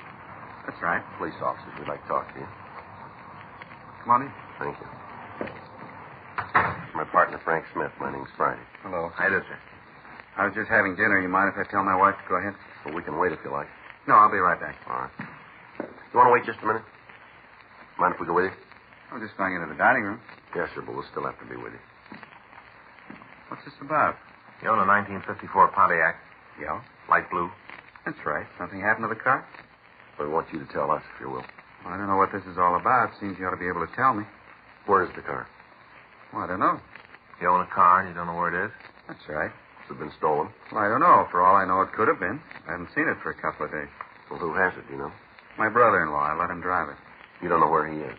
No, if he smashed up the car, he's going to pay for it, though. I'm not going to be responsible. I'm afraid he's done more than that. I don't know, and he's a real bum. My wife's kid brother can't hold a job for more than 5 minutes. All the time sponging off me. When'd you let him take the car? Let's see. It was Saturday morning. I told him I wouldn't be using it for a couple of days, so he could have it. Mm-hmm. Look, it's my car you're asking about. I got a right to know. If something's wrong, I ought to notify the insurance company. Yes, sir, we understand. But it'd be better if we talked to your brother-in-law about it first. You want to give us his full name? Casey Stedman. Steadman, is that right? That's right. How about a description? No problem. I think I got a picture around if you want that. Yes, sir, it'd help. I'll get it for you. What were you doing over the weekend? I was home. I'm branch manager for the company I work for. I got an annual report I have to get out. I worked on that. Every night? Yep. Started it Friday night, finished it up Monday afternoon. That's one reason I let Casey take the car. What? To get him out of the house so I could get some work done. Oh, I see. But all he does is sit around and look at the TV. Starts right with the programs for kids and goes straight through the day. I think there's something wrong with his ears, too. Always got set turned up real loud. And anybody can think when he's watching a show. Yes, sir. I had to get him out of the house. Wife won't even let me say anything to him. She knows how important that work is, too. Sometimes I wonder if it's worth it. Well, I wouldn't know about that, sir. Just once. Just once, I'd like to be able to prove to my wife what a bum he is. Just once, so she really believes it. Well, if he was driving your car Saturday night, we'll let you know. What'll that prove? She'll believe it then. We got a complete description of Casey Stedman along with a picture of the suspect. We went back to the office and got out a supplemental broadcast and an APB on him. A check at R&I failed to turn up any information. We talked with his friends and his known associates. None of them could tell us where he was. None of them had seen him since the accident. Wednesday, December 12th, we got a call from one of the larger garages in the city. Yes, sir, that's right. Mm-hmm. Wendy called you. I see. All right, we'll be right over. No, if he does, will you try to stall him till we get there? Right. Thank you. Bye. Garage over on 6th. Yeah. Guy hauled a car in this morning, front end all smashed up. Started to work on it, and he thought he'd better call us. Blue Pontiac? That's right, stains on the fender. Yeah. Mechanic thinks they're blood. Frank and I left the office, and we drove over to the garage. We talked to the owner. He told us that he'd gotten a call to bring a tow truck to the corner of Main and Crocker Streets. When he got there, he met a man who asked him to tow a car to the garage and to do some repair work on the right front fender. We showed him Stedman's picture. He gave us a positive identification. We checked the car over. It was a 1954 blue Pontiac sedan. The license number was the same one that we'd gotten previously. The garage owner went on to tell us that the suspect wanted the car on Thursday night and that it was important that the repairs be made by that time. We asked that we be notified in the event the suspect made an appearance before then. We called the crime lab and we asked them to come down and go over the car. Frank and I went back to the office and we met with Captain Lorman. We told him what we'd found. He told us to be at the garage the first thing Thursday morning in the event Stedman made an early appearance. Frank and I got there at 7:30 a.m. At 4:30 in the afternoon, the suspect still hadn't shown. 4:45, 4:50 p.m. Maybe he figures something's wrong. Doesn't seem likely. No way for him to find out. Think his sister tipped him? No. Bookman said he wouldn't say anything to her about it. Oh. Met him, Frank. Yeah. We got a live one. Let's take it. Stedman? Yeah? I'd like to talk to you. Why? Do I know you? Police officers. You on that blue Pontiac over there? Grab him, Joe. All right, mister. Take it easy. Go!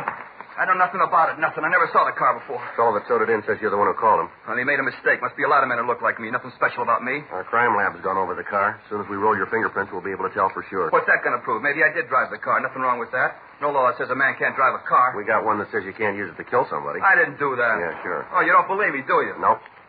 That's kind of lousy, isn't it? How do you mean that? You walk in here, you already made up your mind I'm guilty. You call that fair? We just got to go with the evidence, mister. Well, you got nothing to prove I was in that car. Nothing to show that I killed anybody. Just trying to make me say I did something I don't know nothing about. All right, come on, let's go.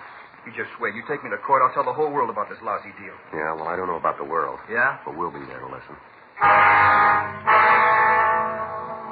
We took the suspect back down to the city hall. As soon as we had his fingerprints taken and compared with the ones found in the car, we showed him the physical evidence that we had. When it was presented, he confessed to killing Lloyd Holtman. He made a statement, and we took him over to the main jail where he was booked in on a charge of violation of Section 480 B.C., a felony. Before we left the jail, we had Emil Salter brought from his cell to one of the interview rooms. He looked like he hadn't slept for several days. Sit down, Emil. Thanks. How do you feel? Not too good, Mr. Friday. Well, we got some news for you. Yeah? You didn't kill that man. You're not lying to me. No, we've got the guy that did it. Oh, that's good.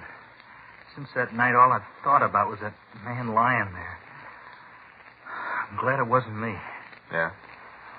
You know, you still have to answer for auto theft. Sure, I know. Funny. The reason I left home was to build something new. Here I am in jail. Mm-hmm. Just me, I guess. I blame my parents, my brothers, everybody. All the time it's me. There's nobody else to blame, really. Well, you can try it again, Emil. Yeah. But it'll probably be the same. Always on the outside looking in. What do you mean by that? Well, like back in high school. Maybe you'll think it's funny, but like one time I wanted to go to the junior prom. Real bad. Didn't have the right clothes. Didn't have a date. Who'd want to go out with a shrimp like me? Did you ask anybody to go with you? No, I knew better. But I went to the prom anyway. Mm-hmm. All by myself. No date, no nice clothes. Just old cords and a beat-up jacket. Want to know how I went? Uh-huh. I sat on the fire escape. Yeah, I watched the whole thing through the gym window, sitting on a fire escape. They had lanterns and stuff. Kids all dressed up real pretty. It was nice to watch. Mm-hmm. Saw the Grand March. Everything. Only one trouble. Yeah? Like I said, I was all alone. Looking in from the outside. Well, we got to shove off, Emil. Well, thanks for coming over. It's all right. See you, son. Sure. You want to wait here? We'll send an officer in for you. Yes, sir. Thanks again.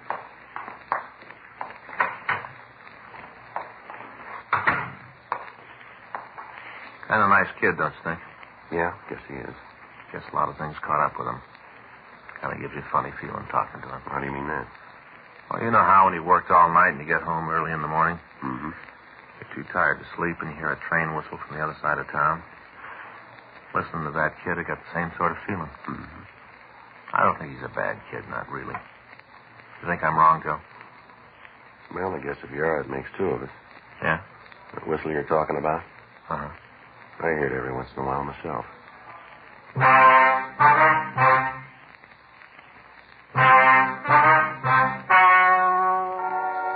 story you have just heard is true. The names were changed to protect the innocent. On April 16th, trial was held in Department 97, Superior Court of the State of California, in and for the County of Los Angeles.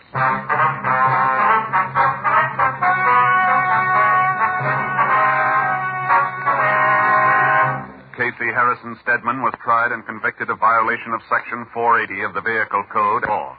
Violation of Section 480 B.C. is punishable by imprisonment in the state penitentiary for a period of from 1 to 5 years. Emil Donald Salter pled guilty to 1 count of grand theft auto. In the interests of justice, he was placed on probation for a period of 3 years.